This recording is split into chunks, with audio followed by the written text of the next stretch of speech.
Good evening, everybody. I'm waiting for my next guest, Joey Scotia. Joey is a Facebook friend of mine. I think I might even know his father. I used to work with his dad.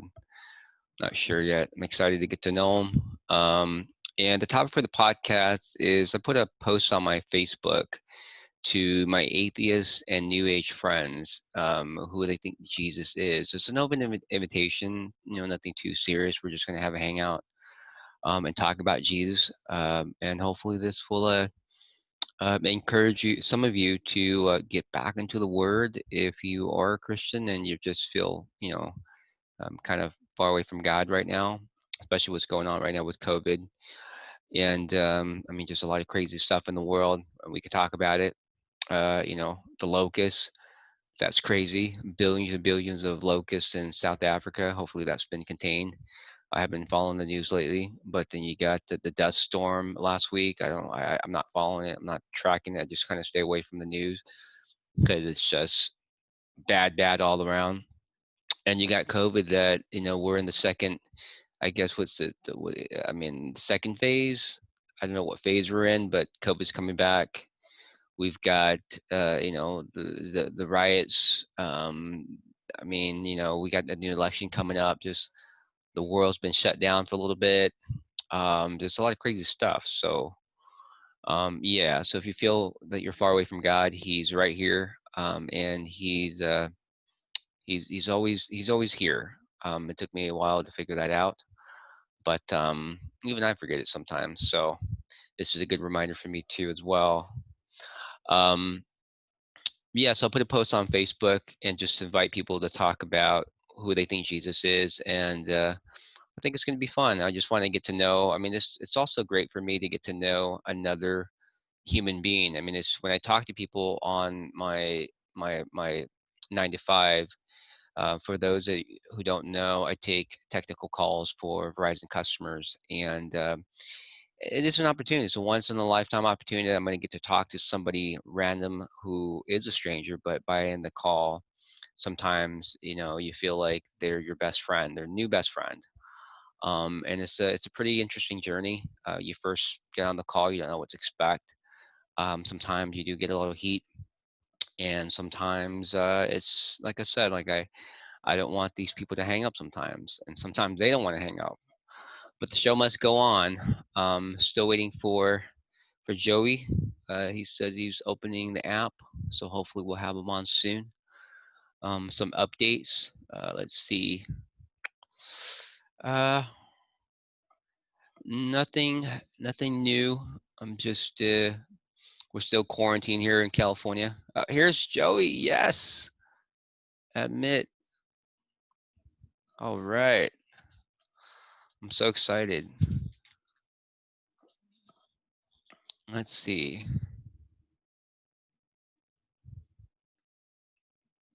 Joey, can you hear me?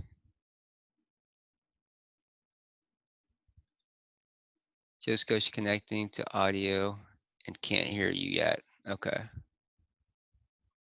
All right. Joey's still trying to connect the audio.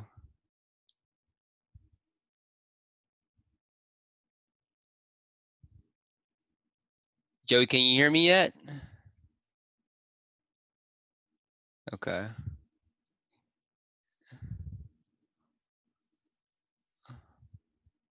Let me know when you can hear me. Can you hear me? Can you hear me? No? Mm, you can't hear. Okay. Let me see. Just go to connect the audio. Can't hear you yet. Okay. Folks, we have some technical difficulties. Let's see if we can figure it out. Let me see. Yes, Joey, can you hear me now? Check your mic, because I can't hear you. I can't hear you. So check your settings. See if your mic is muted.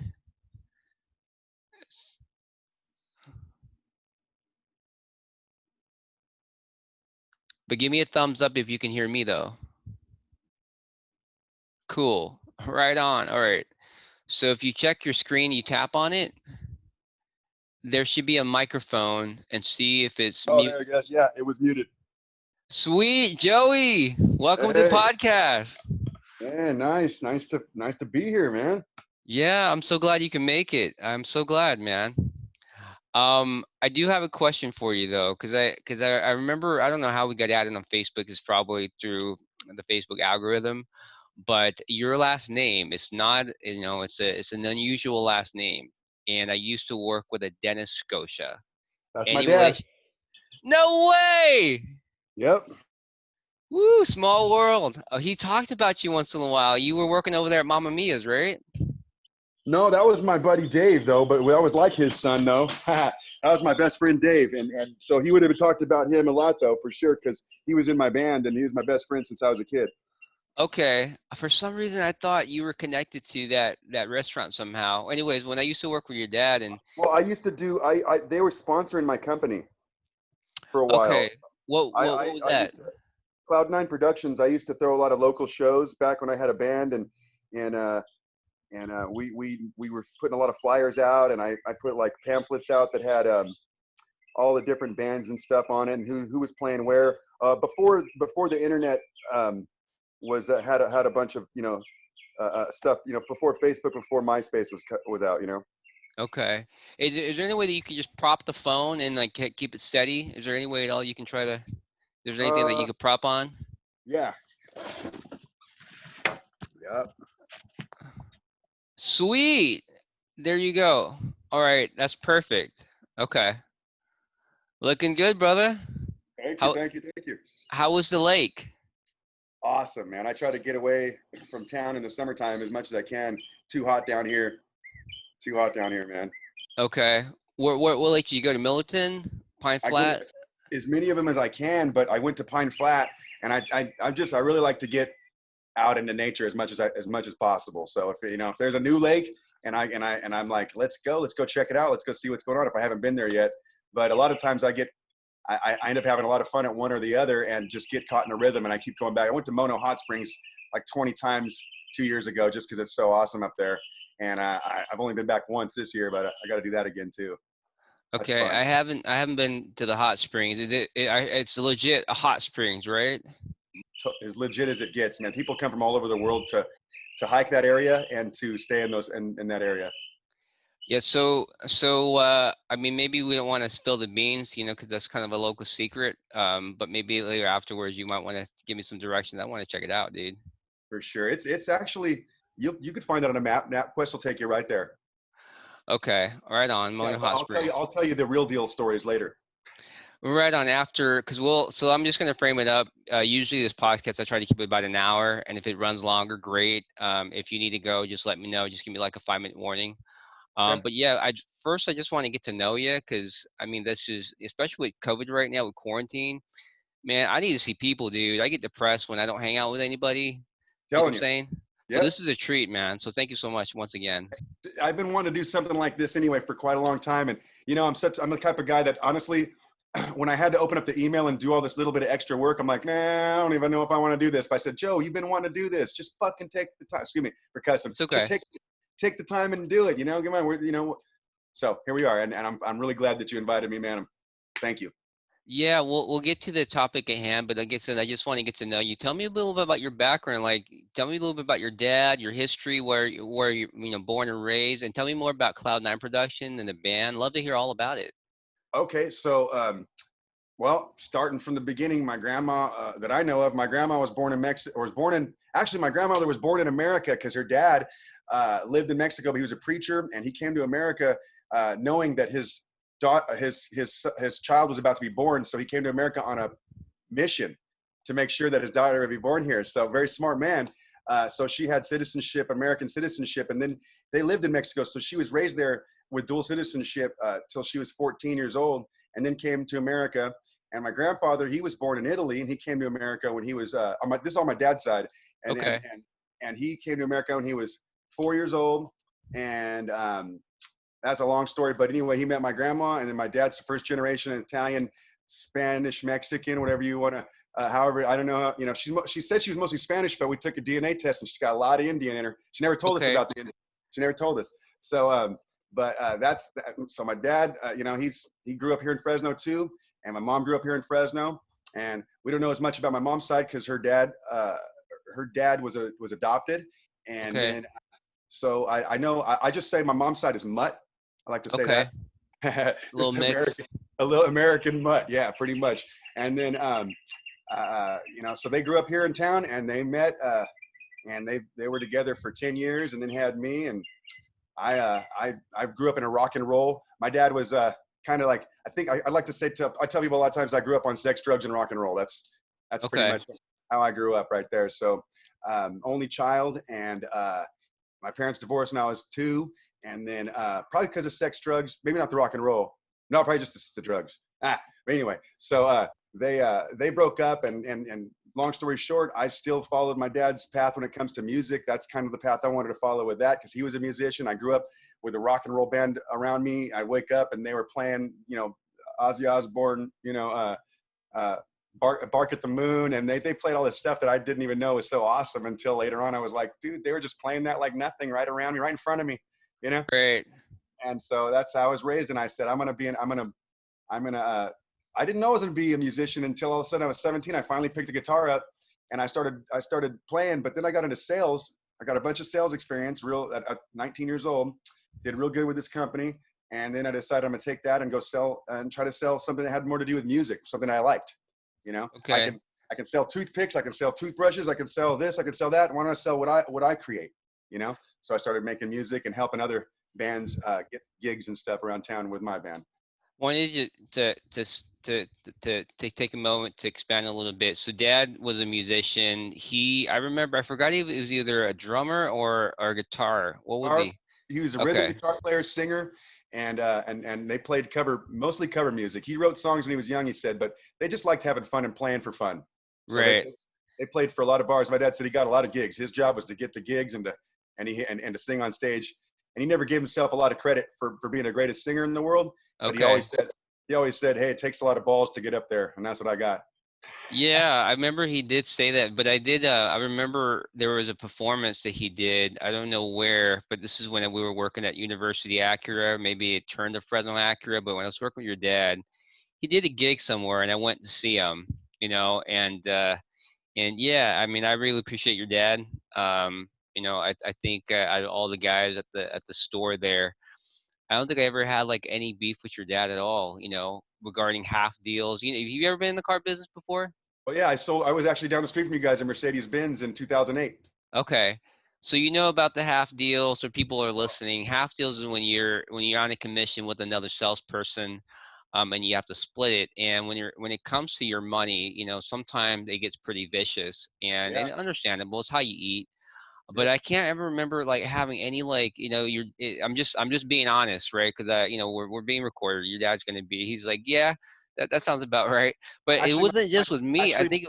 just to let you know, my dad passed away, man. So yeah, about 5 years ago. Geez, I didn't know. My condolences, Joey.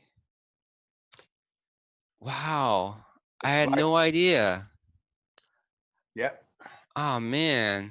Well, I mean, I'm glad I'm speaking him in a good light. I mean, yeah, I don't think anybody I don't remember him having any like beef with anybody. He was just a nice guy. You know, he did his job. He loves music and rock and roll.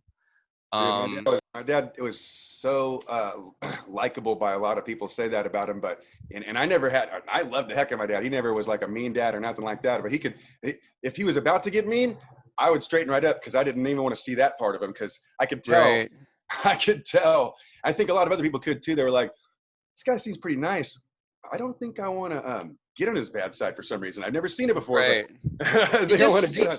he just seems like one of those characters you don't want to get him on his bad side, right? I got that, but He I didn't ever never have to saw act. that. He never had to act. Yeah, he was so good at not having to act like a tough guy.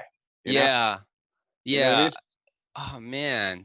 Well, how old was he? I mean, are you can we He talk was about about, this? I mean, I know yeah, it for might be a sure. He little was about, challenging. Let me know though, because this is where the vulnerability comes in.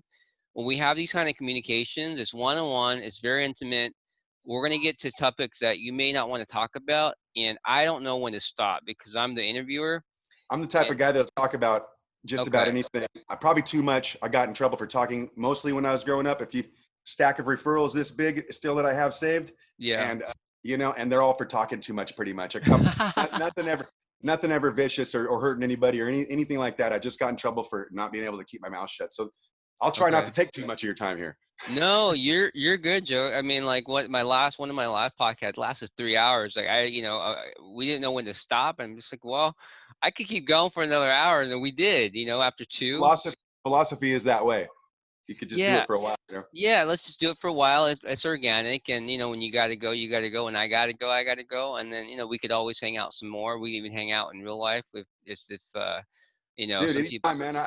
I like the topic. I like the topic that you spoke about, and I talk about that and think about that a lot my whole life, and it's changed as I was growing up. So Right. 40 years old, and it's changed in the last 5 years, and it'll probably change more in the next five. Not totally, just grow. That's how Yeah. you know. I definitely feel that deep connection between you now, just not just with your dad, but the age that you talked about. There's a lot of resonance there. So I'm really excited to get to know you better. So we are going to get to that, and I know you're excited to talk about what your beliefs and your faith is, and we're going to get to that. We have plenty of time. I still want to get to know Joey more. This is where I mean, there's probably people out there want to know a little bit more about you too. Why would you even listen to my opinion about anything if you didn't know me a little bit? Right, right. So you said so you were in sales very young. What did you do? And tell me more about the band. Like you got into sales very young, and that pretty much your whole stint. You've been in sales all your life. Yeah, well, no, I delivered pizzas and I worked for Sears as a career driver, and I was a security guard, and I quit being a security guard so I can go sell knives, Cutco knives. You probably heard Oh, of. I did that for like Yeah. maybe I no I had my stint in. Let's just say What year did you do it in? I can't remember. It's so long ago. I don't know if I actually signed up, but I was ready to. The interview for the interview. Yeah. Yes. Yes, Yep. there you go. There you Well, go. I I got I introduced I to it. worked my way up in the company pretty far. I mean, not as far as you can go, but I helped open up a branch office with a really really good salesperson. I got lucky to work around some of the best salespeople that company ever probably had.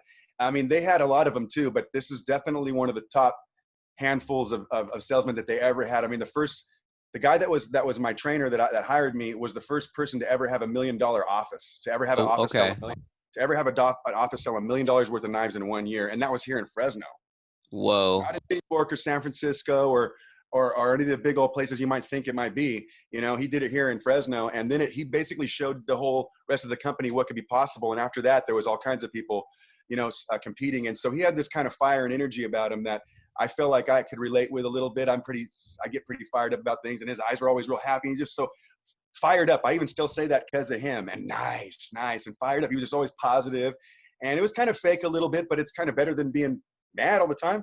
I'd rather have Right. somebody be fake nice than fake or than just mad all the time, especially at work. You know what I mean? Not fake nice is because they hate me or no, but just you don't have to show everybody in a bad mood. You know what I mean? You can just kind of Right. like fake it a little bit. You know what I mean? And just get through the day without having to make everybody else in a bad mood.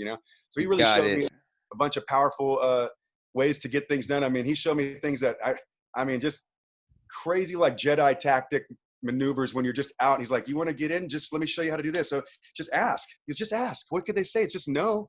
It's all. He's like, Right. just afraid to ask. You Fuck. still are you still I mean, do you still in contact with that person? Yeah, but we haven't talked in a while just because he lives in I can't he lives in the Bay Area somewhere and he moves around a Okay. lot. He's up in the ladder, and I've always been kind of even though I moved up in the company pretty good, I wasn't the highest achiever. I just really liked being a part of a good team and learning all the stuff I was learning there. And Okay.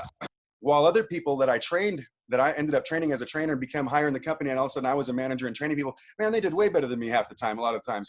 But a lot of people they would quit after a couple of failures, and I just didn't quit. I just kept on going. I could take the abuse, the mental abuse for some reason. And because it is, when you go to a house and you really work hard and you think you got a sale and you think you're gonna make money and then you don't, and you know what I mean? Like, it's the same Yeah. thing in sales. Somebody wastes your time all day long. You know what I mean? You got to have a head for that and say, just brush it off. There's gonna be another guy tomorrow. Right. So you did that for a little bit. Then from Cutco, where did you put a jump from there? I literally said, I'm gonna go full time with my band now. I just Okay. said I really understood, because Cutco, you know, if you would have been there for a little while, you realize you learn everything from it, that a business has to go from the ground up. I mean, you know, at first you're just reading a script, but then you start to break it. If you have the kind of brain, you're going to break it down and why the script works and how they've developed it for the last 50 years, and then you're going to realize how you're hiring employees underneath you that are, and you just kind of start realizing how all this stuff works and how marketing works and how everything works. And the next thing I know, I said, you know, I could put flyers out just like I put flyers out for Cutco to get employees to work there. I could Right. also put flyers out for my For your band band. and for other, and you know, it was an experiment, and I was young, so why not, you know? And I learned so much. And I mean, I still make money. Well, not during the COVID virus right now, but my Cloud9 Productions, I mean, everything that I learned there and I built up from there, I have all my equipment and stuff that I've accumulated, and I rent it out, and I still help out other bands do it for the dirt cheapest prices that make other guys above, bigger than me, companies that charge the right prices, say Right. bad things about me. Sometimes they think that I'm undercutting, and it's like, dude, you wouldn't do this show. Yeah. Do this show, so why are you mad? You know what I Right. mean? I'm just trying to help these young bands get to a different level, so they'll go to you next time when they have enough money. You know So what I mean? So yeah. So I totally get that. So you got a lot of the I would say the groundwork for that mental toughness with Cutco and being in the car business. So let's talk a little bit about that, and then I want to get to the band. So you did a little bit of in the car business. When was that? For how long? And well, what did you get out of that one? you do anything for too long, you start to get burnt out. But you don't. I'm not a quitter. I just knew that I would needed to take a break from Cloud9. I had gotten a large amount of equipment stolen from me, and it was just really Ooh. hard to recoup from it. And it was really cool to see the scene. A lot of people jumped together and helped and donated and whatnot. But that was tough. So I thought, you know, I need to take a break, and I need to learn how to make bigger deals, because I'm still doing this like an artist, and an artist doesn't really care about the money. Artist cares more about making the artwork happen. I cared more about making the show good and making the bands happy, even though probably people wouldn't tell you that they thought that I was. Some people could tell you differently, but that's ultimately what I cared about. But I also needed to make money to keep doing it, and eventually I couldn't keep doing it if I wasn't able to make a living off of it at the same time and help them. So I thought, I gotta have to learn how to make bigger deals and learn how to get bigger bigger customers when it comes to sponsors and stuff, and learn how to talk with people about larger amounts of money and be more competent with it.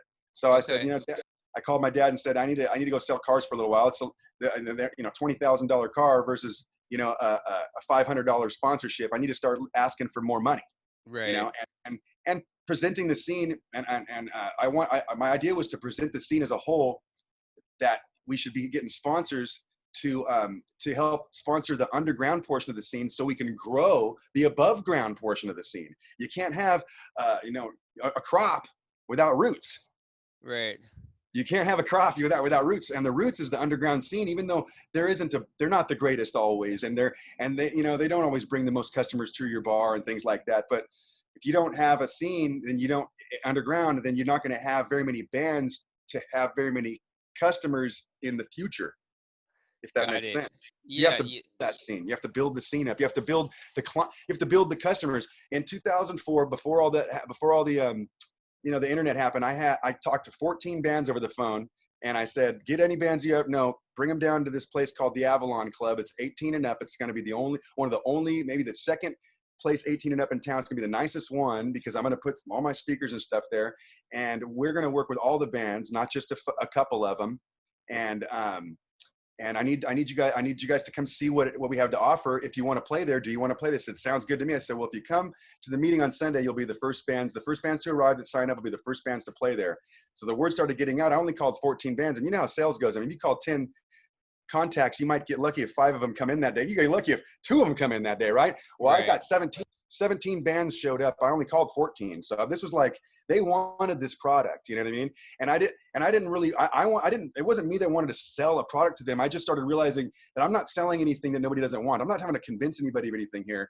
I'm not having to go out and be a hard salesman. All I have to do is help gather them together in a location, and And actually, they know more about this shit than I do because they've been playing in bands longer than I have. So I really basically told them all once they got there, all right, you guys are the ones that know more about this than me. I'm just the dumbass that's had enough balls to get up here and say, hey, we should all get together here in this room and talk about how we can make this better. And so first weekend we had a meeting, no show, just a meeting about having shows.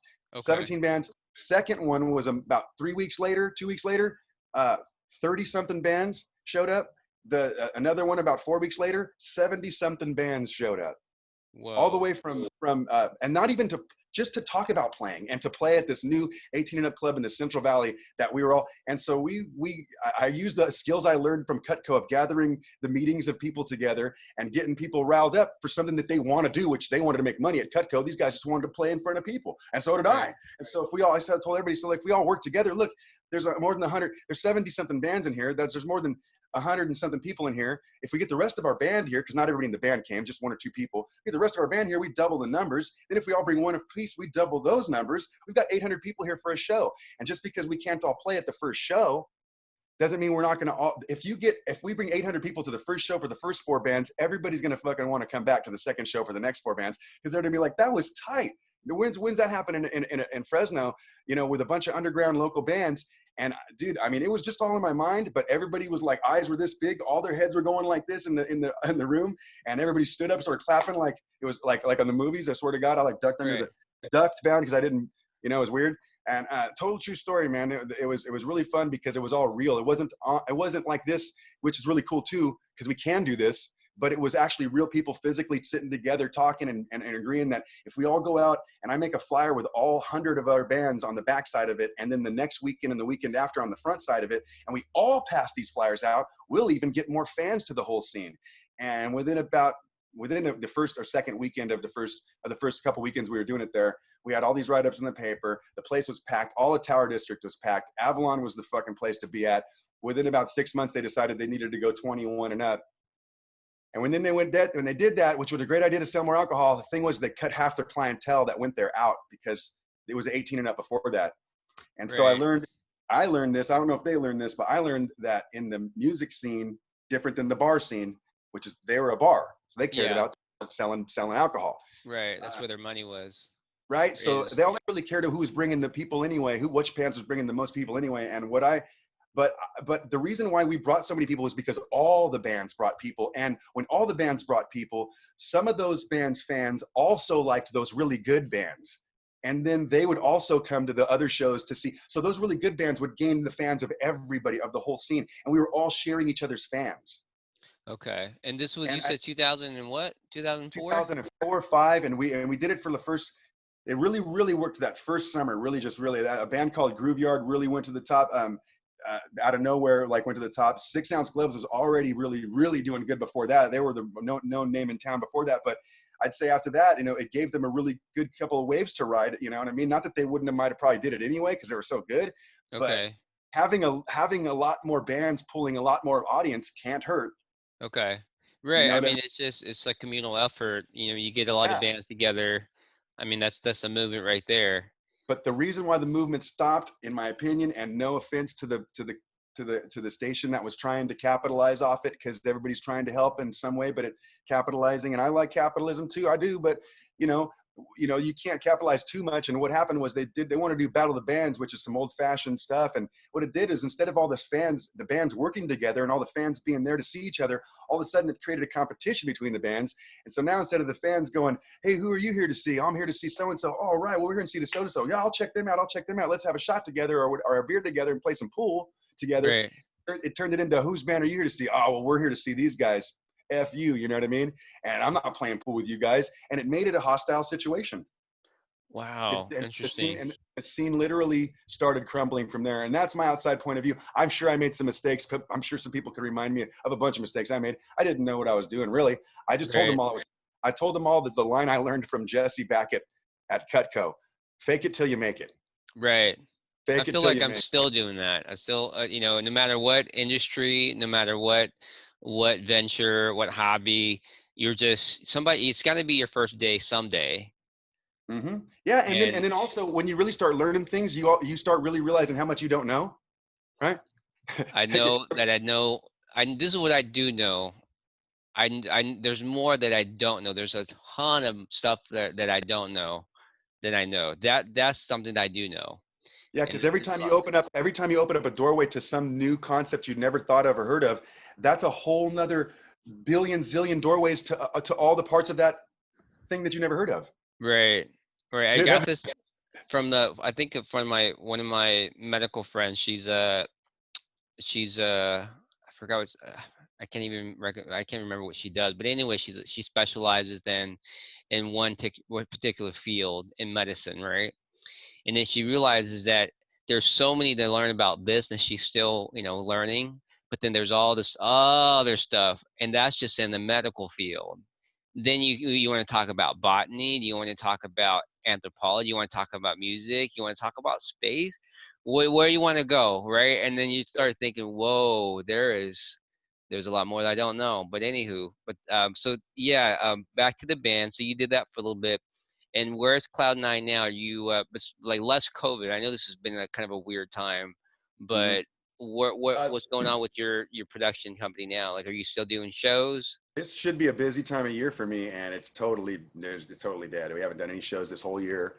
I don't think I did any shows this whole year because um, most of my shows are live entertainment events, and a lot of that happens during the outdoor season because it's cheaper to do shows outdoor. And also, my company is a smaller company, and our market niche is in the smaller bracket of money. So we might be doing shows for $1,000 or $2,000.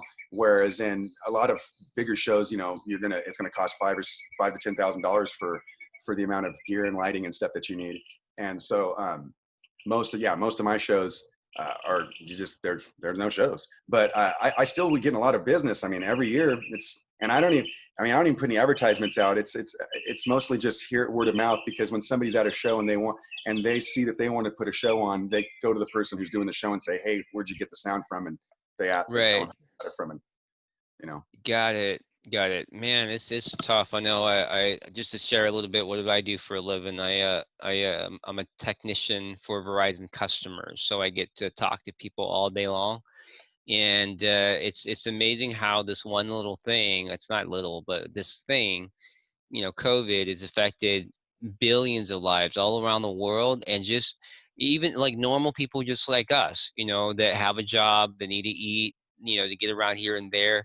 And I'm hearing stories from everyone. It's like, yeah, my knee surgery is postponed because of this, or my vacation, our anniversary, our annual this, that, this. And it's like I have a it's friend everybody. I have a friend of a friend that they couldn't go see their dad the last 3 months, and their dad died in the old folks home because they couldn't go see him, and not because they couldn't go see him, but they couldn't go see him, and then they never got to see their dad. And I'm like, could you imagine? And Wow. their dad Yeah. was their dad was like he was kind of a little bit losing it towards the end, Hmm. Spacey, and he kept asking him how come they're abandoning him, how come they're not coming to see him. That he didn't understand why the COVID thing, he didn't get it, because Wow. why he didn't get it. In my opinion, he didn't get it because he's an old dude from Mexico, and he's probably like, "What are you talking about? You're not letting them come here because of the flu virus? Yeah.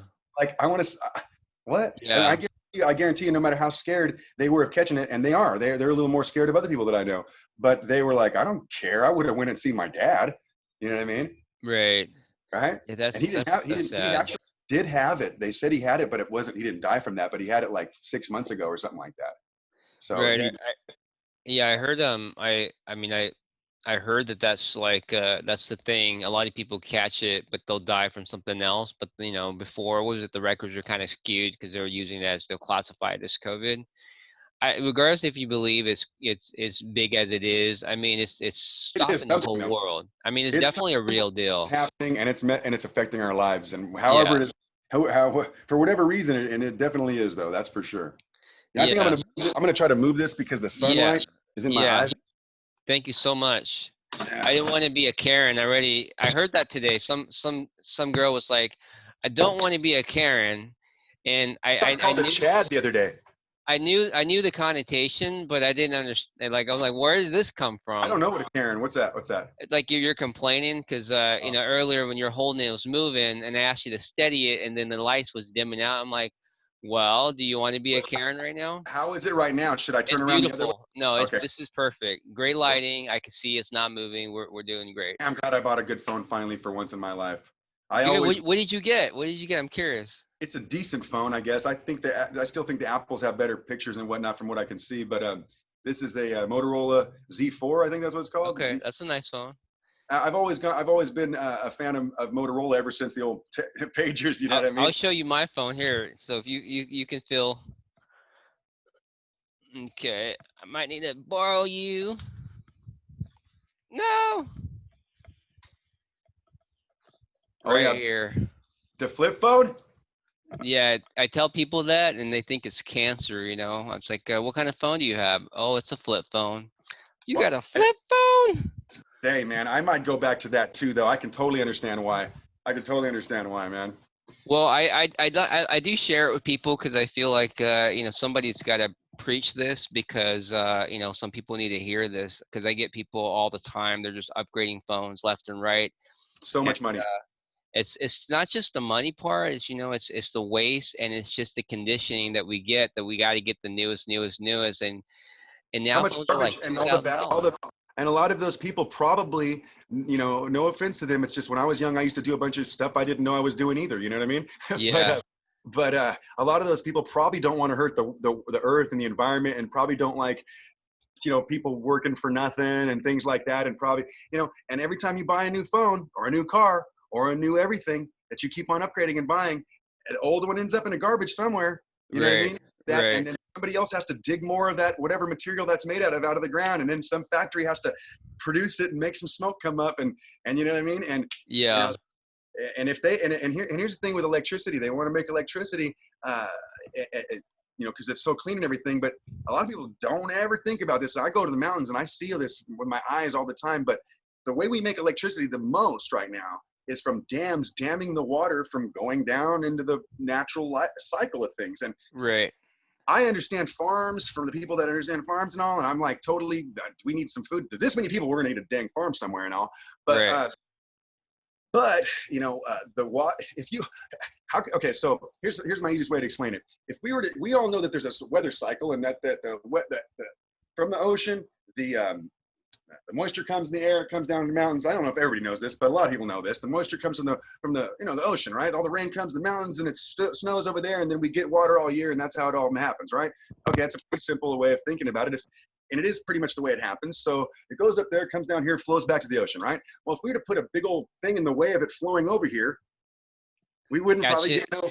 We wouldn't get no. Yeah, if we were to put a big old thing in the way of coming over here, we wouldn't get no rain in those mountains, right? Right. Remember, that makes sense, right? So if we put a big dam down here, stopping the water from going back out, don't they think that that might affect the rain coming back like a little bit? I mean, you know, Yeah.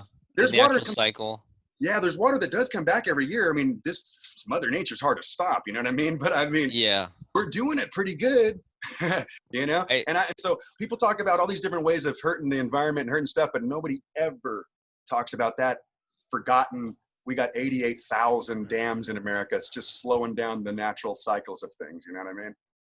I didn't know you were a damn expert. Pun I'm not not an expert. intended. This is just how I see it. And then you can see too what it used to look like. If you study it long enough, you can see what it used to look like before you put the dams up, and then you can see what it looked like for a while when they did first put the dams up. How high the water used to go, because there was so much water in the cycle at that time.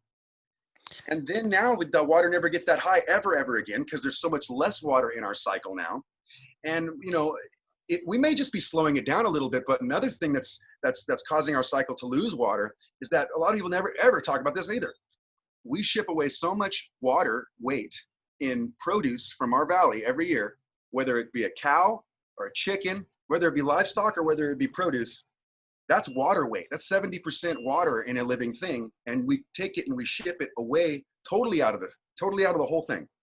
I didn't think about that, but you're right on the whole thing. It's I do like to talk about environmental issues Yeah, we don't want to go because too far with it, but no, yeah, well, but I'm still I want to touch that a little bit because we're on it. Like I've seen the because even with the San Joaquin Valley River, how what was it? They were talking about trying to introduce salmon back into that whole thing and try to expand on the riverbeds and that program, and you hear it come up a little bit and it's gone. And I think the problem is, I mean, Well, we all know. there's salmon in there now. I fish over there now, and there is salmon coming back up, and there it's going to have to be like Really, yeah, I had but no idea. it's not going to be the same as it was before.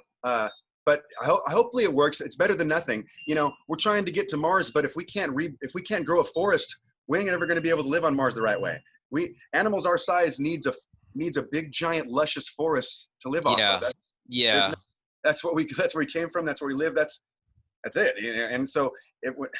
I don't know. I can go really far into that. Sorry, but We no, we're good. I mean, yeah, the whole fishing thing. I do love the outdoors. I love fishing, so I'm glad we got that in common as well. dude, since you brought up the salmon real quick, though, let me say this real quick because it's really on my Go mind, ahead, and since more people let might it watch out. this, I'd like more people to think about this. I grow. I'm a farmer as well, and so I use fish emulsion, and it took me a little bit of time to study about. It's Alaskan fish emulsion, and what it is it's made of the salmon that swim upstream and die. They always swim upstream and they die. So I started thinking about it, and I thought, oh man, when the salmon go up there and they die, and they leave all that fish emulsion that they turn into, they feed that forest with a bunch of fertilizer. Well, Right. guess what? Our salmon don't go back up to the top of the forest no more. Forest doesn't get that food anymore. Yeah. You know how So many they're millions and millions of pounds of fish used to feed that forest? Could you a lot. imagine? And Right. what it didn't and it didn't those fish didn't just feed the green stuff that grew, of course. They also fed all kinds of living things out there that also took shits everywhere, that also spread that food out everywhere. Yeah, there's a whole ecosystem that's being disrupted just by one little element, and it's a Yeah, ripple effect. it's a I pretty totally big get it. element. That was quite a bit of fish that went up there. I mean, I've seen people with pitchforks with fish on them from back in the day. They Okay. just go into the water and go tush, come out with a fish. You hear that a lot from people, back in, yeah, fishing is not the way it was back just even a decade ago, Not you even know, close. not even close.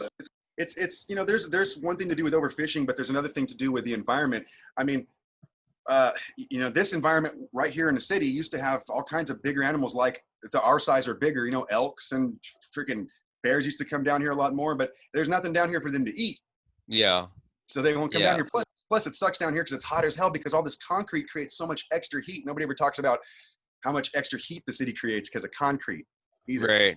And a lot of people don't talk about how much lack of oxygen we have in our city because of all the people that we have now breathing it all up and the very little foliage we have growing around us because of all the concrete. Is that why I heard? Maybe you can chime on this, but I remember by the airport, there's a bunch of those water reservoirs by the airport, and I talked to somebody once that was part of that district, and they said that it was designed to leach water back into the ground so that the asphalt won't crack on the runway, Oh and yeah, that that made makes perfect sense. sense. I That didn't makes know sense to that, but me, but I didn't 100%. know. Yeah, because as our valley floor keeps getting depleted of the water, dude, I don't know if you know this, but our whole valley used to be a lake like 150 years ago. You could take a ferry boat from Bakersfield all the way to, from Bakersfield all the way to Stockton. And from San Joaquin River, you could take ferry boats all the way down and go into it and stuff too. They used to come all the way up and out. Okay, I didn't Only know that. only 150 years ago. And so if you can imagine what the sun obviously does when it's on a big giant body of water, it makes a lot of heat, which makes the water evaporate, which rises up, creates clouds, right? So if Yeah, we had a lake that was the biggest lake in all of the Western United States, if you had a lake that big with the kind of heat that our valley produces, you can imagine how much different our weather might be in the summertime with all those clouds and water moisture developing over our lake. right. Yeah, A lot I'm less told. desert. Just even that, I mean, just if people, I do enjoy gardening. I appreciate other people's gardening than my own because I don't have a green thumb. But if everybody just start growing plants and trees, instead of green grass, grow some trees, dude. That would Absolutely. definitely help out with everything, with 100%. pollution, with We air. were talking about earlier. You just reminded me of something about we were talking about earlier about how there's so much to learn and how much to talk about and what do you choose, all these different subjects and stuff. And it reminded me of a story that I try to tell people about how smart we are. And if I'm contemplating with you about Keep how to get keep talking. I just need to get a charger. Go ahead, keep talking. I'm listening. if I'm contemplating with somebody about how to get the food out of the top of this tree, it's an apple or something, and we're sitting there thinking about how the best way to get it is, and the next thing you know, a monkey comes by and grabs it real quick and takes off and eats it, and we starve that night and die, who's the smarter one? The ones talking and contemplating and being real logical, or the one that just did it? You know what I mean? Another thing too, we think we you know, we're I don't know. I love being smart and being able to understand all this stuff too, but sometimes I just wish it was more simple because, you know, really, we're talking about growing things, right? And you just now said Yeah. we should grow more things, right? Well, what does a monkey do whenever a monkey eats food? It takes it off the tree, it spits the seeds on the ground. That's a plus. Then it throws the peel on We the ground. That helps feed the seed. Then it shits the thing out on the ground, and it's just being a monkey. That's all it's yeah, doing, and it's yeah. doing the best possible thing it could do for its environment. That's one of We're the doing the things. worst possible thing, but we think we're so smart. Well, here's one of the weird things that I always think about. And if if you look at the earth as a natural resource, and with any resource, if you're a farmer, you know that eventually that resource is going to get depleted out unless you intervene, right? Because you're the one that's growing it. And when I look at the earth, I feel like, how is it so perfect that we're here for so long with all, with everything, right? And I almost feel like it's a temporary home. It's not made to last forever. Like humans are not made to be here forever. It's just a temporary shelter to get us We to might where we we need to might we be. might not even made to be here forever. You know, so far science will tell you that everything has a beginning and an end, and you Right. know, if we're supposed to be scientists, and that's a fact, then aren't we trying to defy the laws of science by not having By an trying end? to stay here longer. Yeah, Yeah. I mean, I can, there's the concept, I think trying to that's natural preserve too. it. And I mean, yeah, just try to preserve it and be resourceful and be conscious of it. But I feel like it's not meant to be forever. That's just this is Hold just on what one I sec. think. Hold on one sec. One sec. Yes, Marguerite. Okay. No, go ahead. Okay, so I know you're using natural daylight, so we got about maybe an hour left of natural daylight. I can move So, inside too. No oh, sweat. that's true. But I do want to go back and just kind of talk You about see the mannequin back here? yeah. That's that's my son's mannequin. It's not mine, and that actually sounds weirder. So maybe I shouldn't have told you that. No, he's an actor. He's an actor, and he makes a bunch of cosplay things, like like the Thor's hammer and gloves and suits and stuff. And he's pretty dang Dude, good tell me at it. about. I didn't know you had a family. That's cool. Oh Tell me man, about your family. that was my girl there. I have three boys, about to be 16-year-old, one Okay. that's about to turn 11, and then the other one just within I think tomorrow actually. Tomorrow is his birthday. He's about to be 2. Okay, so 16, 11, and 2. Hmm? So there's a big I mean, do you feel like a new dad with the baby, the little one? You kind of Yeah, but appreciate him more than oh when you yes, were because younger? it's like watching, it's like going, watching a movie again when you're older. You get the jokes easier. You can learn to appreciate things that you didn't know, but that you didn't notice before because you were so busy trying to figure things out and you didn't Okay. understand everything. When you're 24 years old, you think you do, but you don't. You know. Right. Right. I have three kids myself, and they're older. They're 20, not much, but 20, 18, soon to be 19 and 15. And if God grants me another child, I think I would appreciate, I mean, I appreciate my kids now, but I'm thinking, like, in terms of them being a baby, I was too young, and it was, you're not even mature yet, so you're struggling with that part of your life, and you're struggling with parenting, so you don't get to really appreciate the parenting part. You're just in the struggle part. And I feel like now, if with the maturity that I've gained, even though I'm still very mature, you can appreciate having kids now, like it's a good time. But That's why I think large families are still necessary now, as well as they used to be a long time ago, for all kinds of various reasons back in our history of our mankind. But having yeah. large families, people had kids often when they were too young to have kids, and that's when the grandparents would step in, and at that time they were also becoming a little slower at hunting and a little slower at gathering, so because they were at the age, maybe, where they were starting to slow down, but they were better at it and smarter at it, so it was even. But now they had also they can take care of the kids. They had a little more time to take care of the kids because their kids were the ones out hunting and gathering, so they can take care of their grandkids. So because their Right. kids are out hunting and gathering, which I still say that's the same way right now. It's just people don't see it that way. But yeah, we're still hunting and gathering. You know, We some are people just more modern. much Like more modern. It's when still a you big go, yeah, when you instead of like grabbing a spear and running to the forest, you grab your car keys and you go to the grocery store. you're grabbing your tools and you're going to get it done. Yep. Yeah, you got it done. I do feel that way. Sometimes I come home with meat. I'm like, ha ha, I just feel Yeah. kind of manly. Or I Yeah. didn't And have to break a sweat. Didn't have to it's break a it's sweat. it's cool when you come home with the meat and you're beat up from work and your wife goes, "Don't worry, I got this," and takes care of it for you. I mean, I'm not asking her to cook my food, but I'll tell you what, I appreciate the heck out of that, man. And it sure Yeah, everybody else does too. Because if I have to make it when I get home, I probably won't make it that good at that point. right. I'll You're just burn it up. tired. I'll eat it like this. I don't need no onions and shit. You know what I mean? Yeah, you're tired.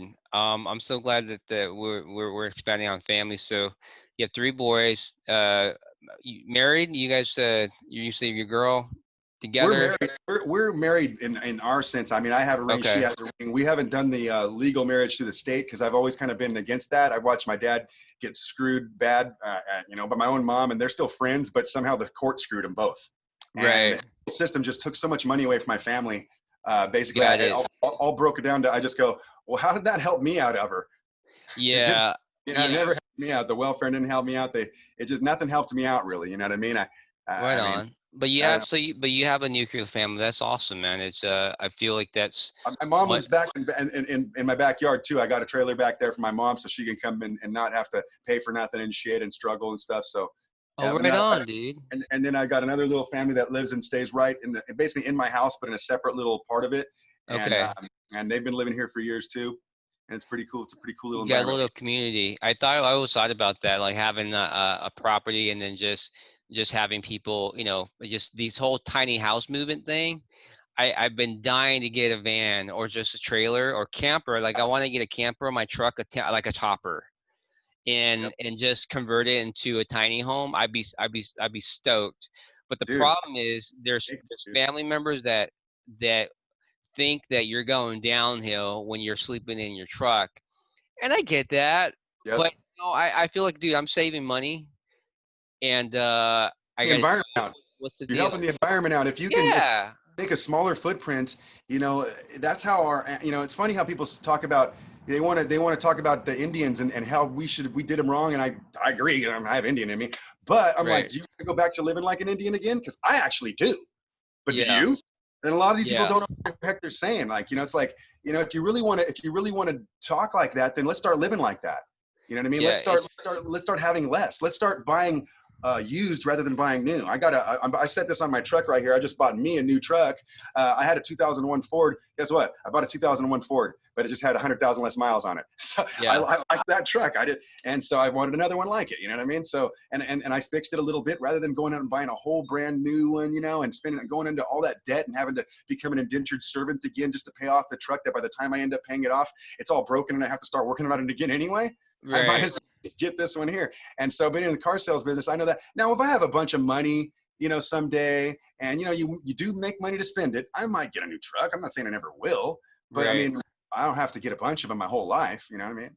Yeah, I agree with you. I mean, I do. I guess what I think you're trying to say is that you could appreciate a brand new truck, but you recognize that 100. you don't need one right now, and it's Yeah. more practical just to get, what you need than Yep. spending money that you don't If I ever get lucky and get rich and it happens naturally, like a flower grows naturally, need. I don't Right. want to have to bust my ass and friggin' not make it and then be all upset because I missed. And I feel like that half the time in life anyway, just trying to hit all these little goals I have. You know what I mean? So, I'd like to. I feel like I lead a life that's pretty. I don't pay a lot of money for. We have pretty cool little space I live on here. It's a large amount of property, and it's all about the deals I've made, the negotiations, and the friends that I've made as to why I'm able to live this cheap. I might not be this lucky in the future. I might have to. Maybe something's going to change, but now I'm just like, man, as long as I can not work very much and spend as much time as I can with my kids and family, Yeah. I kind of enjoying this, them not going to school, being forced to go to school by the government. You know what I mean? Right. So they're forced to stay home. Well, they were forced to go to school. You know what I mean? Like, so I don't know. I'm kind of enjoying them at home, but if I have to, I all of a sudden have to become more diligent at at uh, assigning them assignments and deploying them and employing them, because other than that, they're just going to sit there and play that technology game that stimulates their brain like a drug the whole time from morning to night. They're in there right now. They've been in the whole day. That It's nothing real. technology dopamine. It's the biggest addiction in the world. Wake up, people. I'm telling you. And look, there's a whole new group of people out there, and we're paying them. We vote with our money in a capitalistic society. A lot of people don't realize that they're voting every single day with a dollar. Everything they buy is a vote, because Yeah. you're basically putting your vote to that company that you're buying it from, and all the companies that they're affiliated with, and all the people and everything that's involved with that. You're basically voting for them to stay in business by giving them money. So every time, if we don't like McDonald's, but I don't go to McDonald's anymore, ever, to be honest. I don't go to any fast foods, like once a year maybe, because I'm just like, whatever, okay, kids, let's roll, you know. But I just don't, I don't So like you guys cook your food at home, grocery always, store? always. And, you know, we have a couple of little cheating things here and there that we put a corn dog in there, but I don't have a microwave, because that cuts out like 10 aisles of the grocery store are totally gone off the list of even shoppable for me. Man, that Saving money by the ton, saving my man, body I by the love ton. that. That's so true, because all of the processed food has so much nasty in it that You're not, just people don't if realize. you're not trying to eat fast food, but you're going to go buy something that's basically fast food anyway, and then make it at your house, it's fast food. And it's not Right. really that hard to just slice up a little couple of pieces of meat and some onions or vegetables and throw it in the frying pan real quick. I mean, it's Yeah. not even, you don't even have to call it anything. You just vegetables and meat, just do it real quick. You know what I mean? White rice and you're set. Tell me about your property a little bit. You said you have a little bit. Are you sitting on like a big lot? Maybe in a Yeah, half an acre? I'm here on the outside of the Fig Garden district, you know, where Okay, there's a bunch of big giant trees around. dude, we're And pretty close. old Fig Garden, by the way. Okay, So, you know, the trees are real big around here, and it's a big. I think it's like a quarter. I think it's like a half acre. The whole okay, lot. that's pretty big. You could grow food there, like literally live off Oh, of for that. sure, for sure. Like just completely be sustainable. I've seen so many videos online and people are actually doing that on Hmm. less. And so, yeah, I mean, if you want to go, I mean, if the whole thing goes And to, all you really do is you use your own food. You know, all the stuff that you throw away. Most of the stuff we throw away, except for the papers and the cardboards and the metals, right, is all stuff that you can put in your garden. absolutely, So all the compost. recyclables go one way, but everything, just about everything else, could go into making your own, you know, mulch and stuff. And that's one of the reasons why Japanese people. I was really looking into reasons why Japanese people have such a long life, and one of the reasons is they all do grow their. Well, not all of them, but most of the people there grow their own food, and when they also use their own stuff to grow it with. They don't go out and buy a bunch of stuff from a big company to grow it with. They make their own stuff in their own little backyard with their own uh, uh, whatever. You know what I mean? Yeah. How about fruit trees? You got any fruit trees? Yeah, we got some orange trees and some fig trees, and I'm just started to get some citrus, and we've done tomatoes and peppers and stuff like that. And I make a killer salsa, man. Everybody loves my salsa, dude. Yeah. Okay. How do you make your, All because the I have fun is- I grill tomatoes. Well, either I grill them or I just put them in like one of those easy bake ovens that kind of conventional.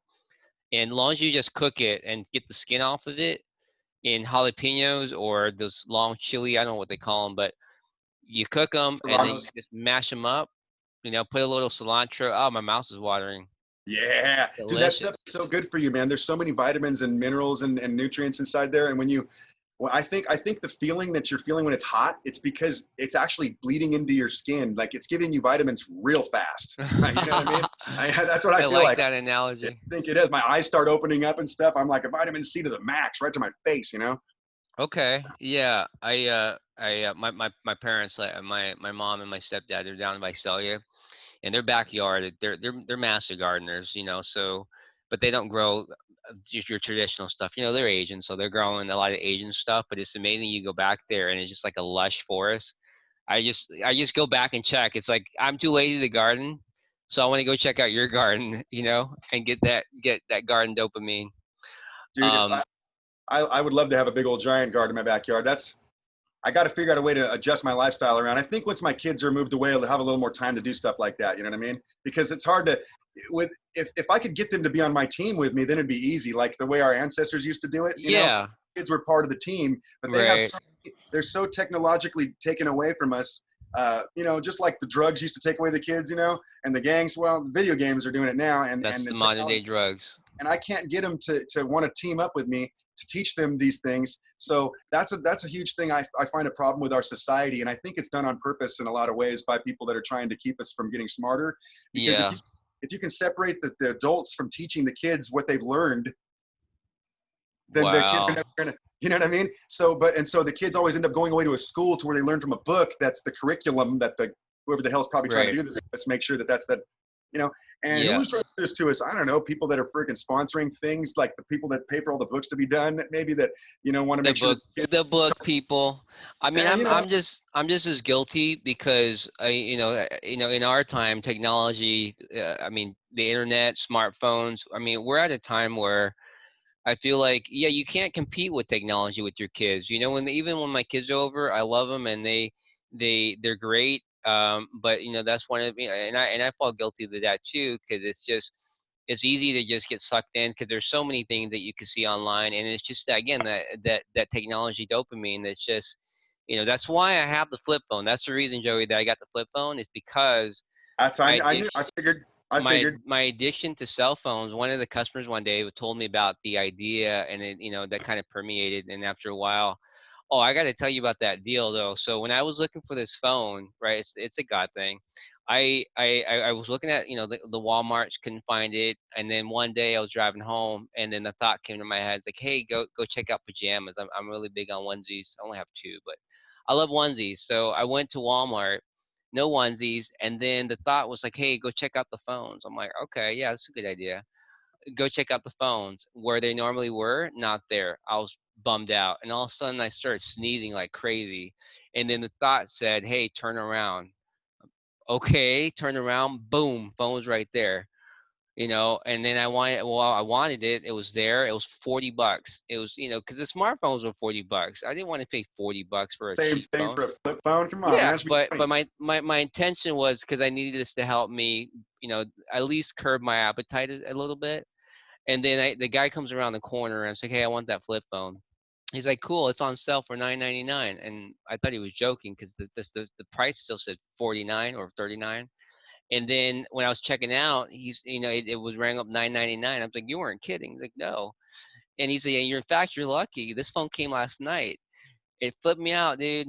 It flipped me out, It was man. like it came to you because you were calling it, like it was almost like a destiny or something like that, like, right? Yeah, I would say it was, so this is where I want to lead to all these little miracles, right?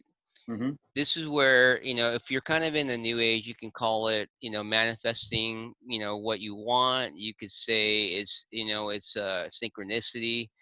I just feel like sometimes you're just led, and when you need something, God answers. He knows what you need. He knows what's good for you, and if it aligns with His will, because I mean, technology it's really taken away. I think it's one of the biggest hindrance in people getting closer to God, because we're so distracted, and we made technology as an idol. And I'm guilty too. I'm saying that humanity altogether, guy, I'm included. So he knows. And so that was yeah, that was a God thing. I got the phone, and now when I'm out and about, I don't worry about checking my feed. I don't worry about a lot of things because I just can't go on, so I accept that. Right? Yeah, Texting's a bummer because you got to text like 1,000. Sometimes I got to start the text, just so I could finish it later, because it just takes forever and it's a pain. So now my friends kind of know, you want to get to me, call me, because texting is not my forte anymore, unless I'm on Facebook Messenger because I'm home and I have a tablet. But yeah, that's the whole story behind why. And people ask why. Now you know why I have a flip phone. It's not because I hate smartphones. Actually, I don't hate them.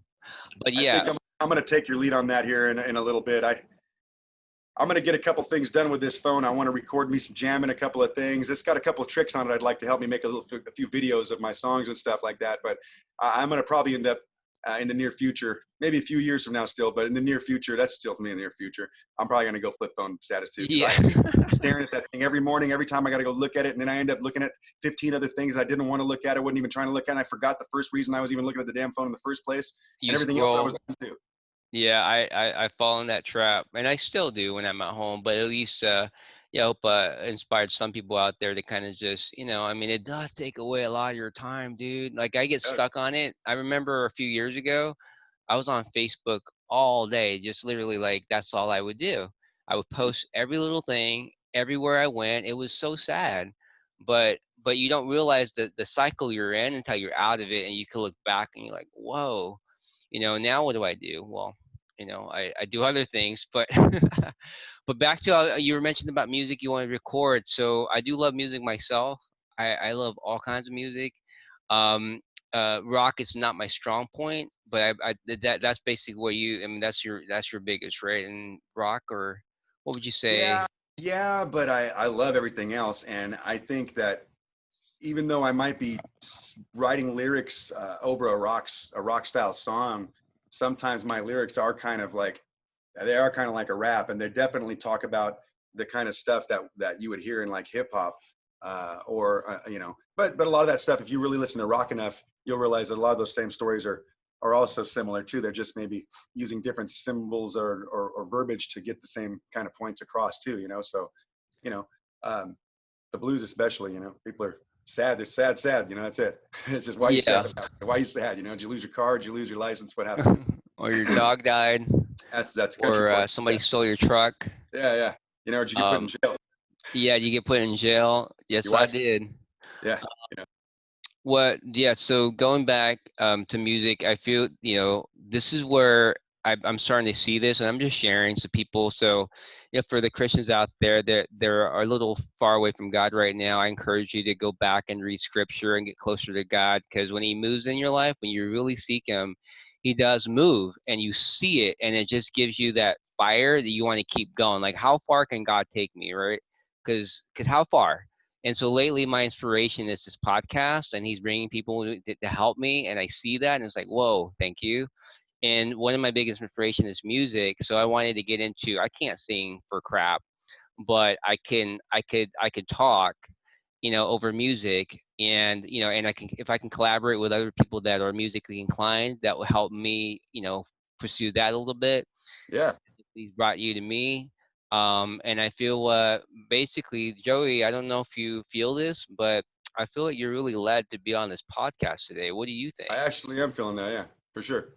Cool, cool. Sure. So now we're going to segment into to God, and I'll share a little bit about my testimony and the amazing journey that God has taken me through. That will just blow your mind. I hope. But I want to hear a little bit more about your background. How you were raised. What faith. What. And that, and then where have your opinions been with God and Jesus, and where is it now?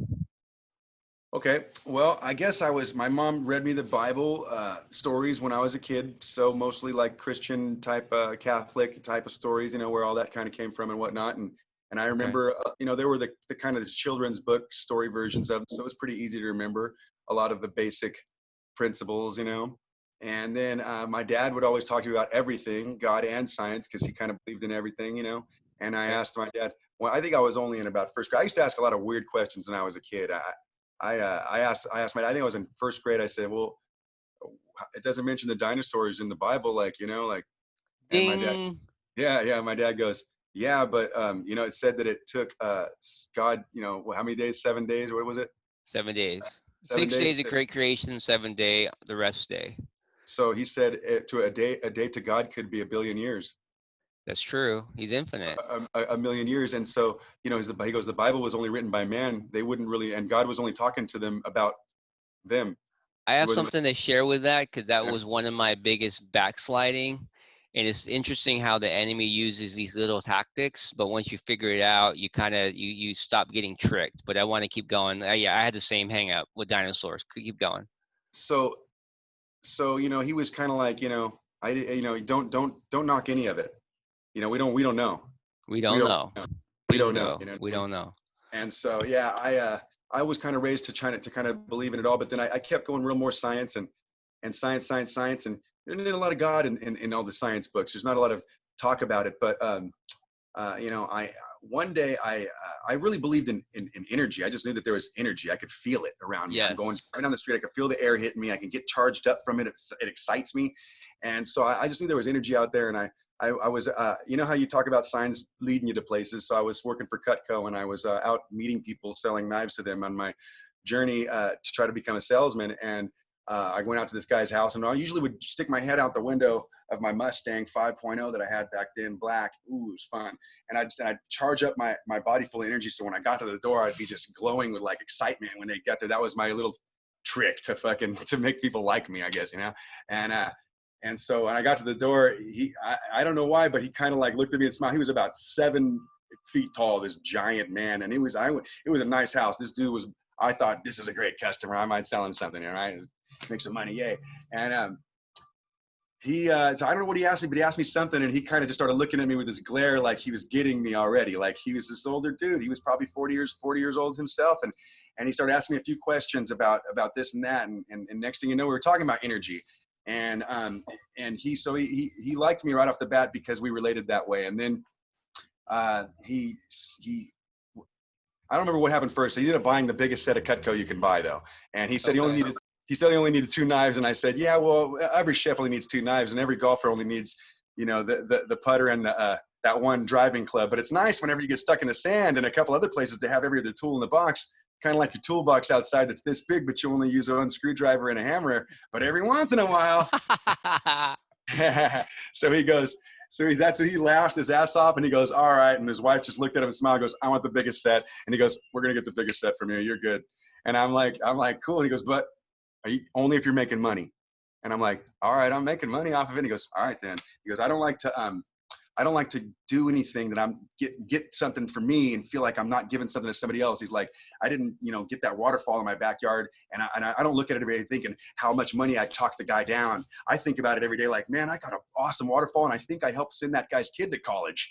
He goes, I think about that Wow. when I bought this house. I think about passing on the energy.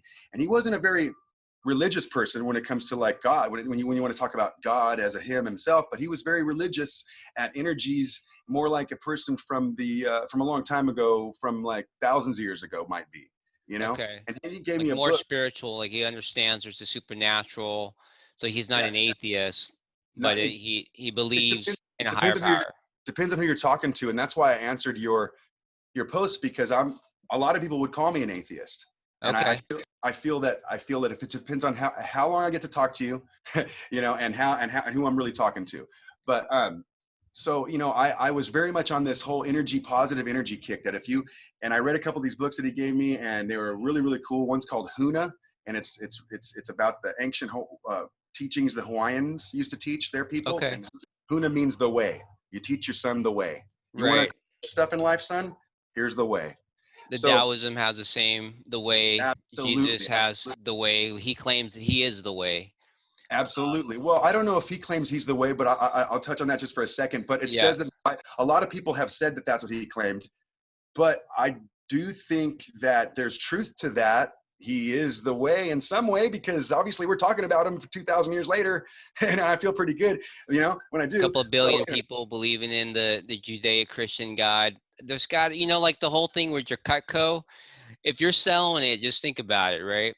We're not just talking about your average sale that you're just doing here and there, you're peddling. You're talking about billions of people over 2,000 years. So that's got to stand out yeah, somehow. that's a heavy If you're duty selling sales pitch, man, and it. that's Yeah. and anyway, so one day I'm feeling real positive. I'm learning how to be positive, to create positivity. I'm learning more about it than I ever have, because I found a teacher of it on my journeys, right? Right And on. The right, stages on your journey. yeah, You get right. And so stages. I read about this, and you have to accept there's a truth. And I'm just learning about all these different things. Einstein said that to every positive, the equal and exact opposite is also true. That's science right there. Okay. So I'm very scientific, and I want to believe in the positivity in everything that anybody's saying. So I come before you might, for the last 5 years of my life, I was about 20 when this happened. And maybe you'd asked me 5 years before that, I might have said, Jesus is just a really good story, that it's positive, and that people should probably help a lot of people do the right things in their life. And it's probably a good thing, but it's probably a little exaggerated. I could have came up with a bunch of things, but I probably didn't say that I believed he was the son of God or anything like that. Okay. So then I saw this sticker on the back that said, if you can accept Jesus into your heart, then you'll have true happiness. I think that's what it said, something along those lines. And I thought, man, to every equal and exact opposite, the equal and exact opposite is also true. So if I think whatever I thought before, what if I were to just decide to believe that Jesus is true? Could I do that scientifically? Is there a possibility that I could actually, through science, believe in Jesus? So put my mind to work on that. And I started thinking about it. And I started thinking about it. And I was like, you know, lots of things, plants and other animals have become impregnated without being impregnated by another person before. So the story could be true scientifically. And, you know, who else would have impregnated this other species? What made that happen? What Right. made that happen? What made that amphibian be able to do that whenever there's no males around? What made Right. that these plants be able to do that without any other males around, right? So Right. what? So who's to say that she didn't get pregnant? And who's to say that other people couldn't have done that in the past too? But we just never wrote it down because that was the only time. A lot of people didn't write down things back then. That was one of the only instances people did write things down. When you write things down like that and people start talking about it, people start hearing about it, they've kind of got a media source to mediate it at, where you got masses of people to tell everybody about it at, then it starts sticking, the memory starts happening. They're called verses because people remember songs. Versus. They're called verses because people remember songs, and they used to be done in song form because kids didn't know what the fuck you were talking about anyway. They're kids, but they remember the song and they start singing it. The rest of their life, they sing it. They're 20 years old. They sing it again, and they go, "Holy shit, that's what that means! I get it now." Got it. Because you don't when you see a movie when you're a kid, you don't get all the things. So when you hear the Yeah. song, It you don't just get all the things. yeah. So when you see all these stories when you're a kid, you don't quite get it until you're older and you start realizing, you know, those were kind of children's stories a little bit, but that stuff hella makes more sense on an adult level now that I can't quite explain because it's like God's language anyway, and I can only speak my language, you know? That's why God, it says in the book, I remember this one too, that he'll only be able to speak to you in your language. Got it. That's one of the things I remember from the book when I was a kid. Okay. So I took that to heart because if I was born in Hawaii, how would he speak to me if he didn't speak Hawaiian? And if Hawaiian. my symbolism of everything was different, then he would have to use my symbols for get me to understand it. Right. So then, of course, my versions of what God is going to look different symbolically than what somebody else is. Okay. So that's why I don't argue with any of the religions. I believe in them all. I actually believe they're all talking about the same thing. They're just having different versions of it because they're different people and different ways of symbolically describing what God is telling them through their version of it. And so just like I wouldn't argue with somebody about my name being Giuseppe in Italy. No, it's not. It's Joey. No, it's Giuseppe. No, it's Joey. I'll fight you for this. No. So it's Jose. No, it's not. I'll fight you for this. I love the Italians. Yeah. I don't know why, but I have an affinity with Italians. There's another story, but I just want Are to you? keep going. What nationality are you? I'm Mian, so it's an ancient Chinese. I would say, let's just say it's ancient Chinese. But I was born in Laos. Came over here during the, when we were refugees after the war in Laos. So yeah, but it's Well, you Mian. know, there was a trail. There was a trading trail. You know, Marco Polo traded, and that's where they got noodles from in Rome and Italy. They got noodles from Asia. Yeah, So I heard that alcohol, the monks was original and they were Chinese. I don't know if this is true or not, but they I were, think they were Asian of some sort because alcohol is actually what's that? Algebra, alcohol, all of those come from that same language, an Arabic language. I believe it's an Arabic language, right? And yeah, I think I don't know if it's, yeah, you're right. I will correct that. I don't know if it's Chinese, but I think because of the trade route, a lot of the technology from Asia crossed over to Europe. yeah, and then along the way too, a lot of the Indian and stuff too, because the the you can hear the music similarities if you really listen to their music similarities. You can hear a lot Okay. of the similarities in I can't explain it, but It's all I can good. hear it. So bringing it back, so now you got a little bit of your history. What do you? So you say you're an atheist. I have a I don't say definition. I'm What an I think. atheist. I don't say I'm an Yeah, I atheist. don't think you're an atheist. I think you're more agnostic, and I you're think curious. I try to talk atheists into understanding God most of the time and understanding why people believe in God and why God is believable. But I wouldn't say it probably in the way that it sounds like you would say it. When I hear you saying he does this and he does that, I usually try not to say he does this because I think that's what turns a lot of heads of scientists because they can't fathom a guy up there, doing this. Right. I think it's not because people get fixated on the actual connotation and the words, and Yeah. that's where because you have to. to able to communicate with you and I, we have to articulate. You know, you're Joey, I'm Tim. We have to communicate. So in language form, and if you think about how like I look at it this way, it's kind of stupid and kind of to kind of dumb it down, and this is probably totally bad, Lord, please forgive me, but if you think about how like the reason why the like the fathers pass on the last name, the surname, like if you think about the creation process of having a child, right? Where does the seed come from first? It doesn't go from the female to the male, it goes from the male to the female. So that's where it starts. So if you think about creation, right? If you have to give this deity, an identity, would it be more paternal or maternal? I think it's more paternal because again, the seed comes from the male to the female. That's the way I Ultimate, visualize it. I could ultimately totally be totally wrong. And this is where I ultimately don't the want to way get that off, but hold on, let's just kind of let's get back to you. So when you say, I mean the way that you're explaining your story, I think you're more agnostic. It seems like you're not an atheist. Atheist people, I think, don't believe that this is just you believe in energy. I mean that's not an atheist to me. I feel like you're more agnostic. Would you say that's a better definition of where you are now in your mind, your it could frame be, of it could mind? be because I mean I really kind of feel like I'm all of it, except for I just kind of think that all of it. It's really hard to explain, man. But Okay. have you? Hold on a sec. My wife's out here. What's up, babe?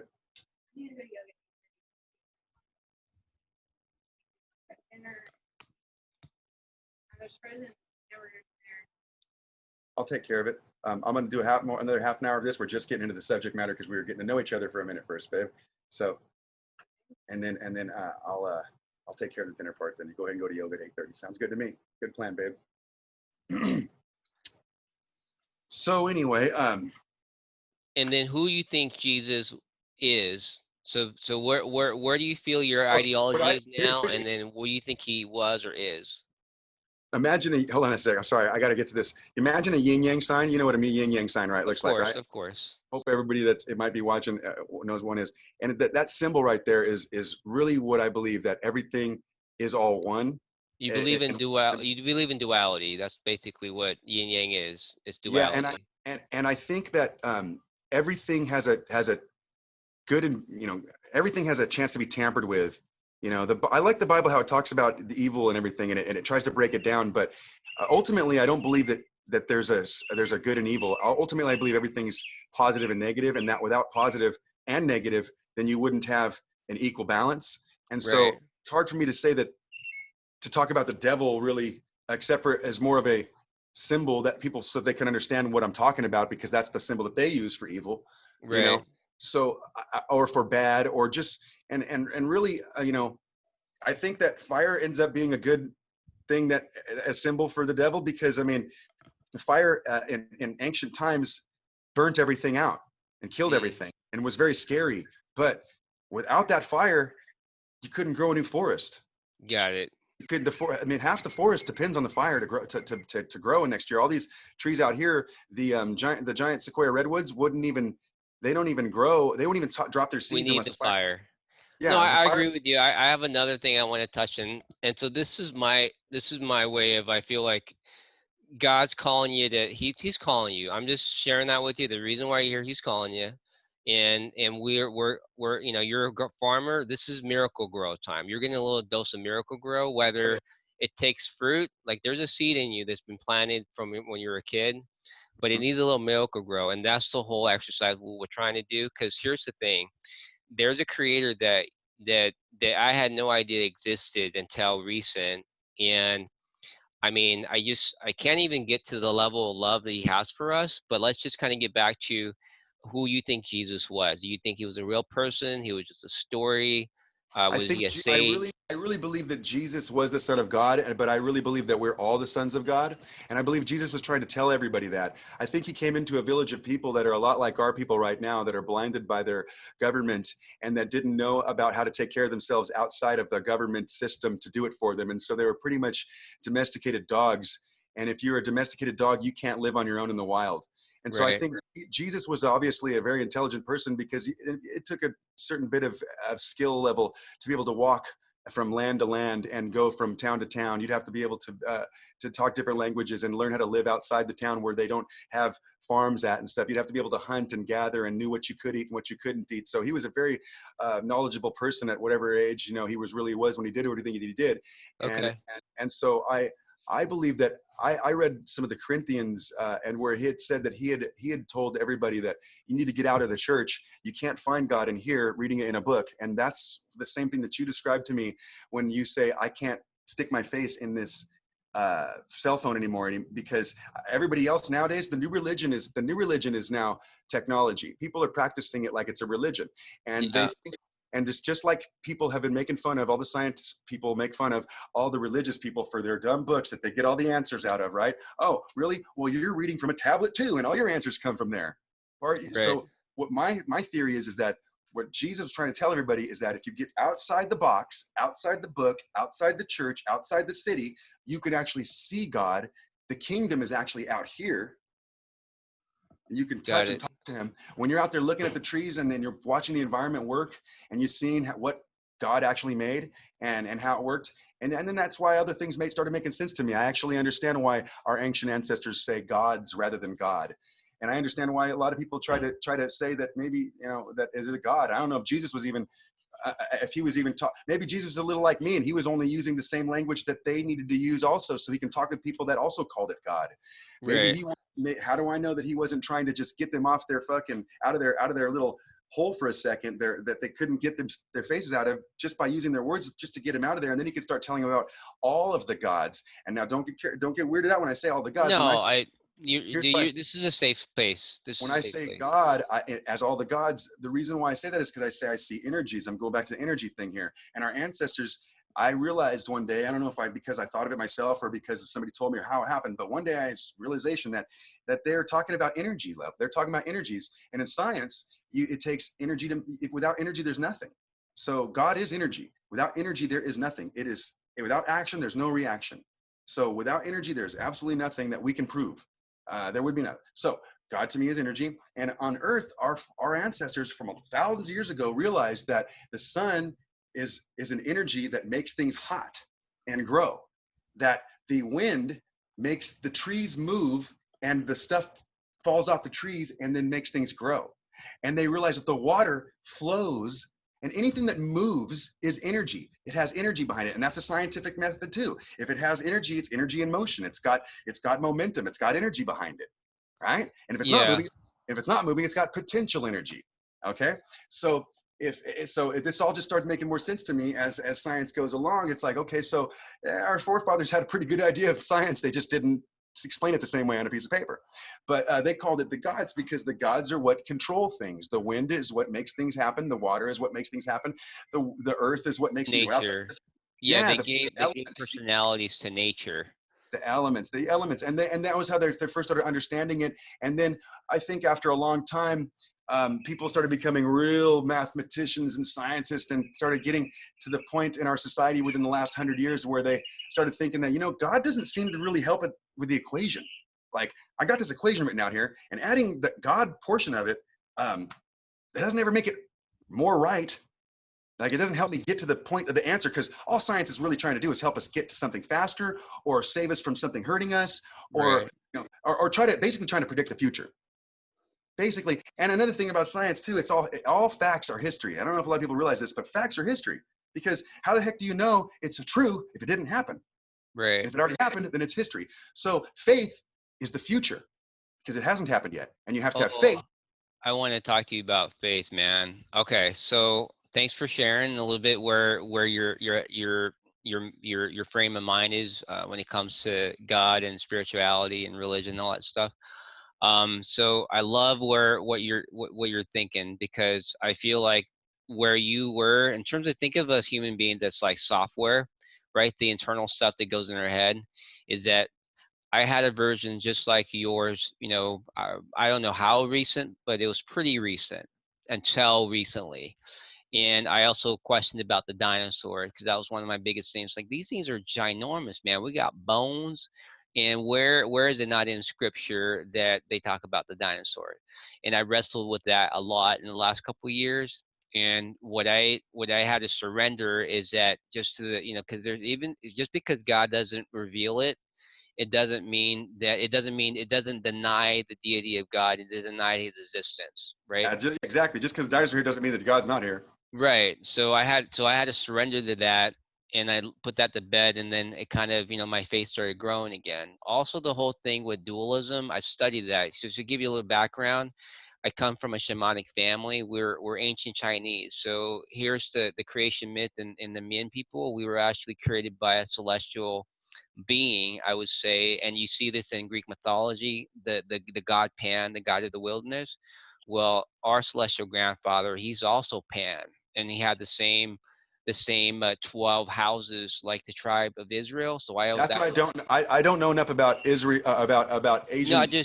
understand. I just That's I what I would just love wanted to to learn more share a about. little bit about the background. So that kind of tripped me up That's really too, cool. because I was stuck into ancient genealogy and trying to explain why is there a similarity in Peter Pan, the narrative of being the lost boy. Oh, 'cause the wildness, the boys, the pan, this pan. So I see this common theme. Okay, well, this is obviously, a celestial being. You could also see it's an angel. And so there's been influences, and it talks about in scripture, in the original canons, and also in Enoch talks about angels. So you have to accept that there's heavenly beings, right, the heavenly hosts, that are, they're there, because you see it in all religions, all cultures. So, Mm-hmm. and then I went to New Age. So I was shamanism, came to America, exposed to Christianity, left that, and then went to New Age. And New Age is kind of more similar to where you're at. We're kind of grabbing things from all walks and all faith, and just grabbing what we think is true to us and creating our own religion in a sense. That's what I kind of call New Age. Creating our own. I feel like Understanding of I'm what creating my own terminology of how to explain it. Yeah, we're creating our own, like, basically a framework of what we think reality is, and we're grabbing stuff from all these other religions, and that's New Age. And I was there, so I So studied. so there's in from the Western society. I wish I could remember the exact two that all their stuff comes from, but one of them basically is something created everything, and the other one is like something like grew. Okay, I have to go back to I'm going to go back to this guy named Alan Watts, who I was been listening to a lot. we we can talk about Alan Watts, and I've been a Wattist for a long time. I would say Yeah, when it comes to Alan Watts, I spent a few years studying Alan. I yeah. haven't listened to everything he said, and this is where part that it tripped me up, because he was a I don't know if he was a preacher, but he studies Zen Buddhism. He studies, all the religions and the faith, and he went to the idea of the self, that who was it? CJ Young, that got the revelation from the voice of the deep. How he explained it, that all the archetypes that came out from the self. So the self is basically, if you want to take away Christianity, the self is God, and everything that comes out of that is the manifestation of the self. So God is part of that, right? You are everybody, everything. And I had been stuck on that for the last, for I don't know how long. And I just broke free of that. And I want to share a little bit more about that. But let's just keep staying focused on it. We can talk about this more in details, because again, this is just Miracle Grow. This is not a full course class. So the Miracle Grow is this. So but here's, and then I went to Burning Man. I don't know if you heard about that. I mean, I'm deeply rooted into the New Age culture, the movement, and thinking that I am God. And that's what they kind of preach. That's Well, I don't really feel like only reason why I could say I feel like I am God is because I feel like we are all, everything is God. God is it all. And yeah, so if yes, in a I don't, sense. I mean, my body, if I am, let's say I'm a God, let's just go with that for a sec. I'm God. Well, then I'm not thinking about how to breathe. It just happens. I'm Right. doing it. My God body's doing it. If my body's the one that made myself grow, I suppose, if you think of it that way. Well, okay, so then what made You all this grow? If I think of things that way, then I could say that everything that made all this grow is part of one body too, and that body would be God. And then, wow, Yes. You know what I mean? Everything God created. So the faith is, I mean, our belief, I mean, it's God created everything. So you, me, the stars, the dirt, and you have to understand the reason why I feel like the new age we get tripped up on that is the original sin in the garden, and what Satan basically sold the trick is in the book. And we're still, it's coming full circle 2,000 years later. We're going back to the original trick. And you have to understand that when you're an image bearer, that is a very powerful thing. What does it mean to be an image bearer of God? We literally are the reflection of God. We are the image bearer. That's a very powerful thing. I think We're higher we're than the angels. We're a lot higher. of us are doing a bad job at reflecting God right now in our society, and not just ours, True. America. We all want to True. blame America. All these Americans want to blame America right now, but it's not just America. It's the whole fucking world that wants to move forward and do all those things. You know what I'm saying? And Right. and you know, it says in the Bible, don't play God, right? Don't act like God. Well, we're not. Yeah, basically that's blaspheming when we say that we are, and I was a blasphemer. So let me just kind of, go to, let me Real just quick though, go what ahead. our society is doing when we make a dam that stops the water is Yeah. playing God, Yeah. because it takes Uh, godlike power to do that. well, and it's, I mean, that goes in like, we can go into philosophy a little bit, and I like what you're going with, but I have some stuff. I just want to not lose track because I'm trying to get you this miracle go out that God's put in my heart. So from Burning Man, thinking that we are gods, we're the manifestation of the one self in human form. That's where my head was at. Then fast forward, I meet my Burning Man dad. Okay, check this out. My Burning Man dad has a camp at Burning Man, and he has the Peter Pan narrative, the motif. Think about that again. Remember my creation myth, Pan in there, the Mm-hmm. wilderness. I go to Burning Man. I meet Thunder. Right, Thunder is my Burning Man dad. We adopt each other. A couple years ago, we go on this adventure. We're going to go to New York, and we decided to film this whole project. Right, I'm an aspiring filmmaker. This is a great trip. Thunder is a pretty fascinating individual, and it would be great for everything. So we pack. I quit my job at the restaurant, and we go on this trip. We visit his friend in San Clemente. We spend a little time down there, and all of a sudden, I'm thinking we're just on our way back to. We're going to meander, but we're going to go to New York. He had this idea to go to Slab City. I had no idea this was on the itinerary. Right? Again, you have to keep in mind, I'm not driving. Okay, not my plan. Somebody else's. Okay, this is how God works. He uses everything for His benefit. Mm-hmm. So Pan, Thunder Pan, the spirit of, you can say, right? You don't have to say an actual spirit, but you can say the spirit of Thunder Pan, which is the Pan narrative, where the spirit being led to the forest, I mean the wilderness. If you study scripture, all right, you study scripture, two of the biggest, well, Moses, right? Moses was, he went to Mount Sinai. God spoke to him, wrote on the tablet. Guess how many days he was up in the mountain? 40 days, 40 nights. Okay, you hear that a lot.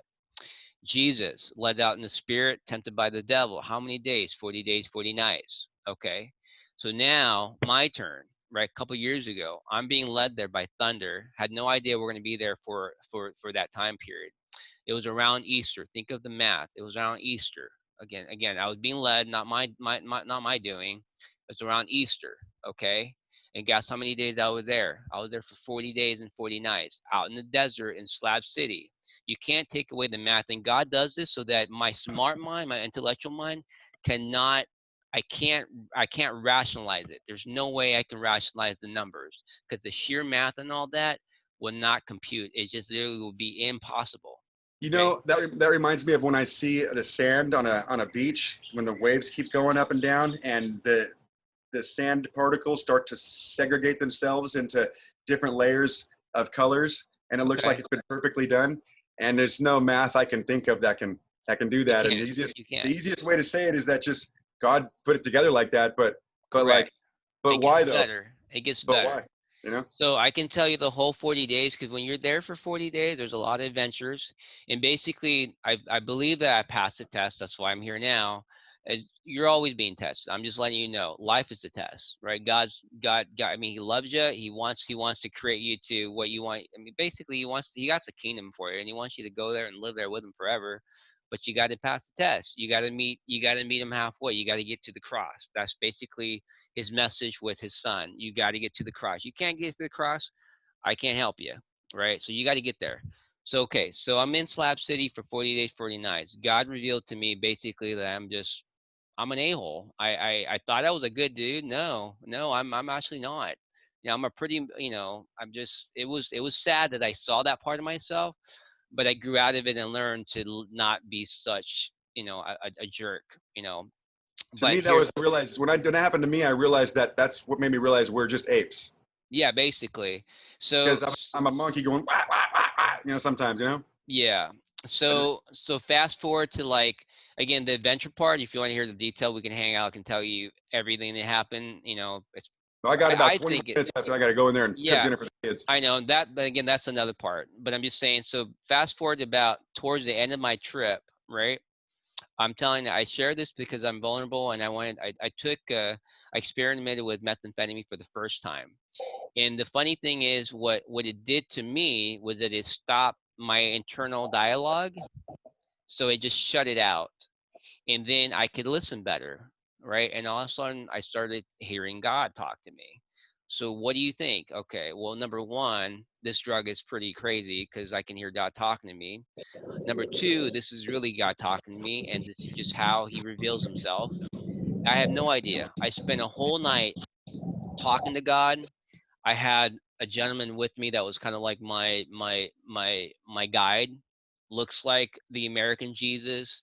His name's actually Cyrus, which you know it's like in the Egypt narrative. He's the Jesus. And so you get that place, and after all night of hanging out with God and talking to Him, right? At the very end, we get to the hot springs. I'm baking a potato, and my mind is going. You have to imagine, nowhere in my mind was God in this picture until that moment, and all of a sudden, bam, right? God's talking to you. What do you think this is going on? Well, based on my new age ideology, it's like, okay, well, one, I could be projecting this and I'm hallucinating this, and this is not real, but this is they're in my imagination, right? Because I have been indoctrinated. I have these That's a Western scientific way to explain it, I suppose. right. That's my scientific mind, right? My scientific mind's trying to rationalize this, but I can't deny the numbers, the 40 days, the Easter, and etc. And I had to make a choice at that moment because it's like, well, either it's really happening and God's really trying to get to me, and He created all this, this the story about leaving the 99 to get to the one lost sheep. Well, that was me. I'm the quintessential prodigal son that got so far off that He had to orchestrate all this just to get my attention that I can't deny Him. I just cannot. So I had to make a choice. I don't think it was all that to God. I think it was a wink. That was all God. But No, anyways, I'm saying I don't think it was all that to God. You're saying He orchestrated oh all yeah, this. yeah, yeah, To yeah. I you it was mean, all this. To God it was nothing. yeah. To him, it was just like that. So I know. Yeah, He you're already right. had it. It was already orchestrated like clockwork Correct. from yeah. Yeah, He designed it from my birth, He and didn't even have so to think about it. I at that moment I had to choose. I had to take that leap. I'm like, well, if I had two doors to go to the crazy door, my rational mind, or to go to this door of faith and believing that God loves me that much to orchestrate this adventure for me to get to me to the to the cross. Well, Mm. I want to jump to the cross because here, at least I just didn't want to live a life that without God. In that moment, my heart, I feel like it was a real pure moment that if I had to choose a life with God or without God, I chose a life with God. I It made came you feel back. better. It made you feel way better inside, huh? It just felt like the right thing. It just felt like the right thing. Whatever, Like when whatever. I read that bumper sticker and I scientifically was able to believe in God. That's exactly how it felt. I'm like, dude, it does feel better. It's weird. I don't know what it is, but it's more than just feeling, believing it, feeling it, but you experience it. That's the difference, right? Because that's one of the things that I since from that moment. And guess who this? There's these people that were like newborn Christians driving around with Jesus freak in their car. Christians. Guess who took me out of the slabs? Christians. So you start adding all the numbers up, bro, and it just it doesn't compute. The only thing that you're left with is that either you're crazy or you're denying God or this really happened and God orchestrated all this. And that's brought me to faith. right? And I'm not telling you it was an easy journey. Go I'm ahead. sorry, man. I'm sorry. One second. My wife's leaving right now. She's trying to talk to me through you. What'd you say, Okay, go babe? ahead. I made beef, so you just have to make the burritos. Like there's beans on the thing, and there's beef already made, and I made baby quesadilla, but kind of crazy. Everything's ready, okay? So the beef is all, everything's made. You just have to make the burrito. Cool, babe. Thanks. All right. So, So that's my testimony of how God would orchestrate all that to reach that one. So the story about the prodigal son, you could read up on it, you could Google it. You'll get the story about the prodigal son and how he leaves them. That Jesus talked about it. He leaves the 99 to go after that one lost sheep. And that whole day, that the whole night that I was talking to God, that's what it really felt like.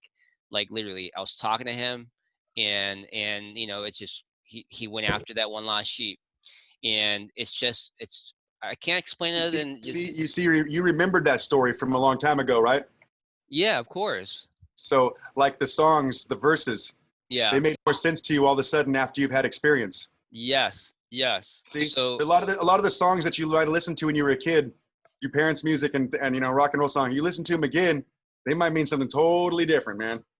yeah, Same thing, it's yeah, the same thing. And so you start to realize what they were talking about and what those Bible scriptures were meaning and whatnot, and how and I still see there's a lot of mathematics in our life. So 40 days and 40 nights, coming back to, there's probably a lot of stuff like that in Asian culture. There's probably a lot of stuff like that in Aztec culture. And there's probably, because we're all 90, I think it's like 98.3 or something like that, 96.4 or something like that percent the same DNA code. And there's math to that.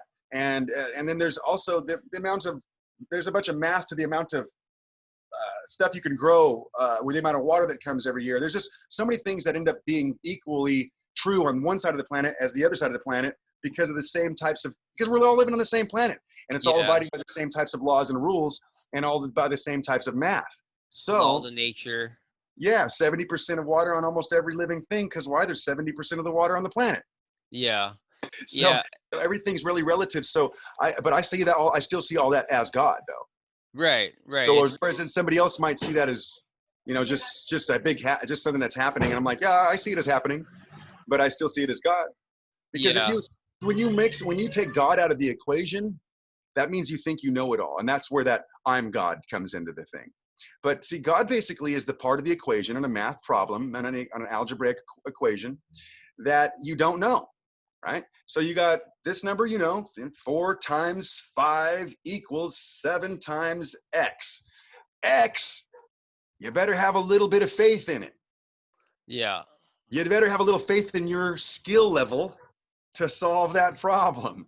When you have Right. an easy math problem like that, you don't have that much faith. Dad, if we plant these seeds this year and water them, are we going to get food for next year? Well, it's a pretty easy math problem, son. Yeah, you do the right thing, you do the problem right. It's pretty easy. We'll get that. You know what I mean? But Dad, are we going to make a light bulb out of pieces of metal that we got out of the ground? And I mean, that's a different kind of math problem. It takes a lot more tries. That dude had to try thousands of times before he got that light bulb to light up. You don't think he had faith?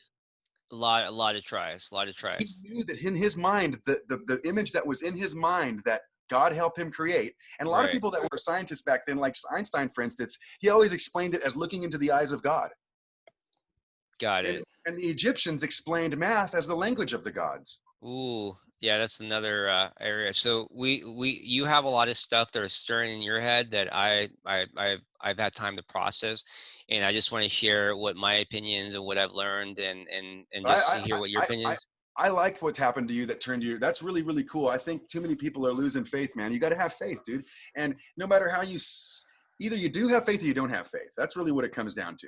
Either you have faith and there's something bigger and that there's something else, no matter how you want to describe it. Because like I said, it's either Joseph or Josephi or Jose. We don't want to argue about that part of it on how the words we use. We don't want to argue whether it's called God or energy or whatever. I mean, really, it's Right. all the same thing is how I see it. You know what I'm saying? So Yeah. when I'm talking to you and I'm talking to other people that see God and speak about Him as a Him and stuff, it's kind of like I'm speaking half Spanish, half English, because I still agree with everything you're saying, Right. actually. Yeah. So I'll just start. Yeah, those terms all make sense to me, and I can actually calculate them out as to why they're calculative until a certain point. No, Just like I just get what like you're trying to like articulate, all science. Joey. You know? I believe the way that you're trying to articulate yourself is that you have the duality mind, that duality mindset, the yin and yang. And we can kind of Spirituality. go I'm we can spiritual. go we can I'm go into spiritual. that a little bit deeper, but I want to close out, that we can hang out a little bit more if you want, but I want to close the We recording should do out. this again, though. Maybe Yeah, invite some more definitely. people. So the goal in this podcast, I prayed about it, and it's more, to have a conversation about, who you think Jesus is, and just to share my testimony. It's a little milk grow, because here's the deal. I feel like, we're led to be on this conversation, and I know where you're at right now, and where, because that's where I was. I just encourage you to just, if you take it for face value, right, regardless of what you think and what you think, if you can take it for face value that there is a creator that created all of us, right, and sin separated us from us, he sent his only son, which is himself, incarnated in here, right, born, died, resurrected, and now we're still talking about 2,000 years ago, right? He wants to have a relationship with each and every one of us. Scripture says he doesn't want anybody to perish, not you, not me, not your kids, and he wants everybody to have an opportunity to get to know him, right? Or just take out the him out, just to get to know God, right? The one true God. And so if you take it for face value, right, and think that if that is really true, right, wouldn't it be worth spending time investigating this and reading? So I encourage you to read scripture. You could do, we could have little sessions. I mean, I feel like I just matured out of the baby stages of being a babe, of being a Christian, and I matured into like a child, but I'm still an adolescent. I'm not even in my teens. I'm not even in a parental maturity level. There's a deeper connection to God, that there's people that have been in the faith for 40, 50 years that have, that I don't have, which is fine. We're all in our own time, right? It's his time, right? So I encourage you, to get into the word. If you have any question, you want to hang out, you want to talk, any of those weird questions that you had about, I want to create a space where I have those weird questions too, and I probably thought about them too. And if we could talk about it in a way to where it doesn't, as moving from actually not doubting faith, but asking those questions, moving towards faith. You see what I'm saying? And That's and what, I love to have that's what I that was saying. dialogue with you. If you have anybody that thinks they're all scientific out and that totally doesn't have any faith, send it to me, man. I'll sign touch with, talk to them, and right back into faith, buddy. Because I feel like I'm just basically, I might even be a servant of God in your words, because I feel like I understand the language of science very well. I mean, I don't know. I mean, I don't get paid to do it, but I mean, neither did a lot of the scientists that did science that created a lot of the inventions that God created. They just made it. They just wanted to know how things worked and help you to use it to help their own lives out. You know what I mean? But Right. when I was a kid, I mean, I was fourth grade. As a fourth grade, I made motors, electric motors out of paper clips and magnets and something called magnet wire and a battery. So I mean, I definitely have a pretty good understanding for physics and science, but I also have a huge love for nature and I can see that. our Joey, ancestors. you're a very special person, man. I'm telling you, I can see it. I can feel it. I know it. You're a very special person, and God has big plans for you. I mean, it's beyond where I even can imagine. You hear that Think a about lot, and this. it sounds, what do you call it? It sounds cheesy, right? Look how far we've got without God. I'm just trying to imagine my life with them moving forward. I mean, he's doing big things in my life. I'm seeing things, I'm just feeling his presence a lot, and that, it's I you think don't know what you're missing, everywhere we so got is you're, from God. You yeah, know, everything we got is from God. That's the way it works, man. Everything we got is from God. If you want to call it Allah, or you want to call it whatever you want to yeah, call it, yeah. it's here. It's all here because of that of.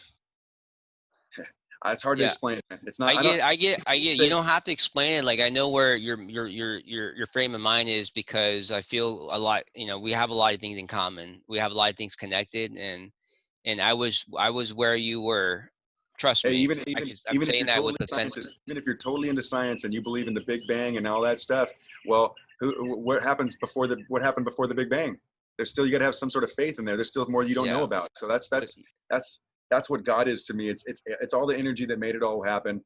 And so Yeah. without all that energy, there'd be nothing. Again, like I said, that's the scientific way to say it. But another way to say it that I've heard of that sounds exactly the same thing to me is that God created all this. And that just, Right. to me, that That's means it. the same thing. Yeah, that's it. Well, I really want to thank you for. We can hang out a little bit later if you want. But I'm gonna close out the podcast. I really want to thank you once again, Joey Thanks. Scotia, everybody. Just a little, just so to help you with your business. I know right now with COVID, people are not booking. But tell me a little bit more about your business, how people can reach you. You can just drop your email on Well, this video. Cloud9 Productions, and people can still throw parties. And I just haven't put any advertisements out there for it yet. But people still want to throw a party at their house, a birthday party or whatever, and they want to have big sounding gear that would make their whole house shake and their body move. I mean, this ain't like your normal typical stuff you might buy at Guitar Center. This is some big heavy duty gear that takes a lot of power, and you have to have some proper electricity at your house for it to work, or I can Okay. bring it out there. But Do you have a website or you have an email you want me to drop in the link? just go to facebook.com/cloud9productions. Okay, right on. That's the best Cool. one for me. Joey, well, thank you so much. We're gonna wrap it up now, and then if we can hang out a little bit, I'll just say goodbye to you. But for the podcast, we are done recording. Peace out, everybody. I appreciate you, buddy. Thank you. All right, thank you.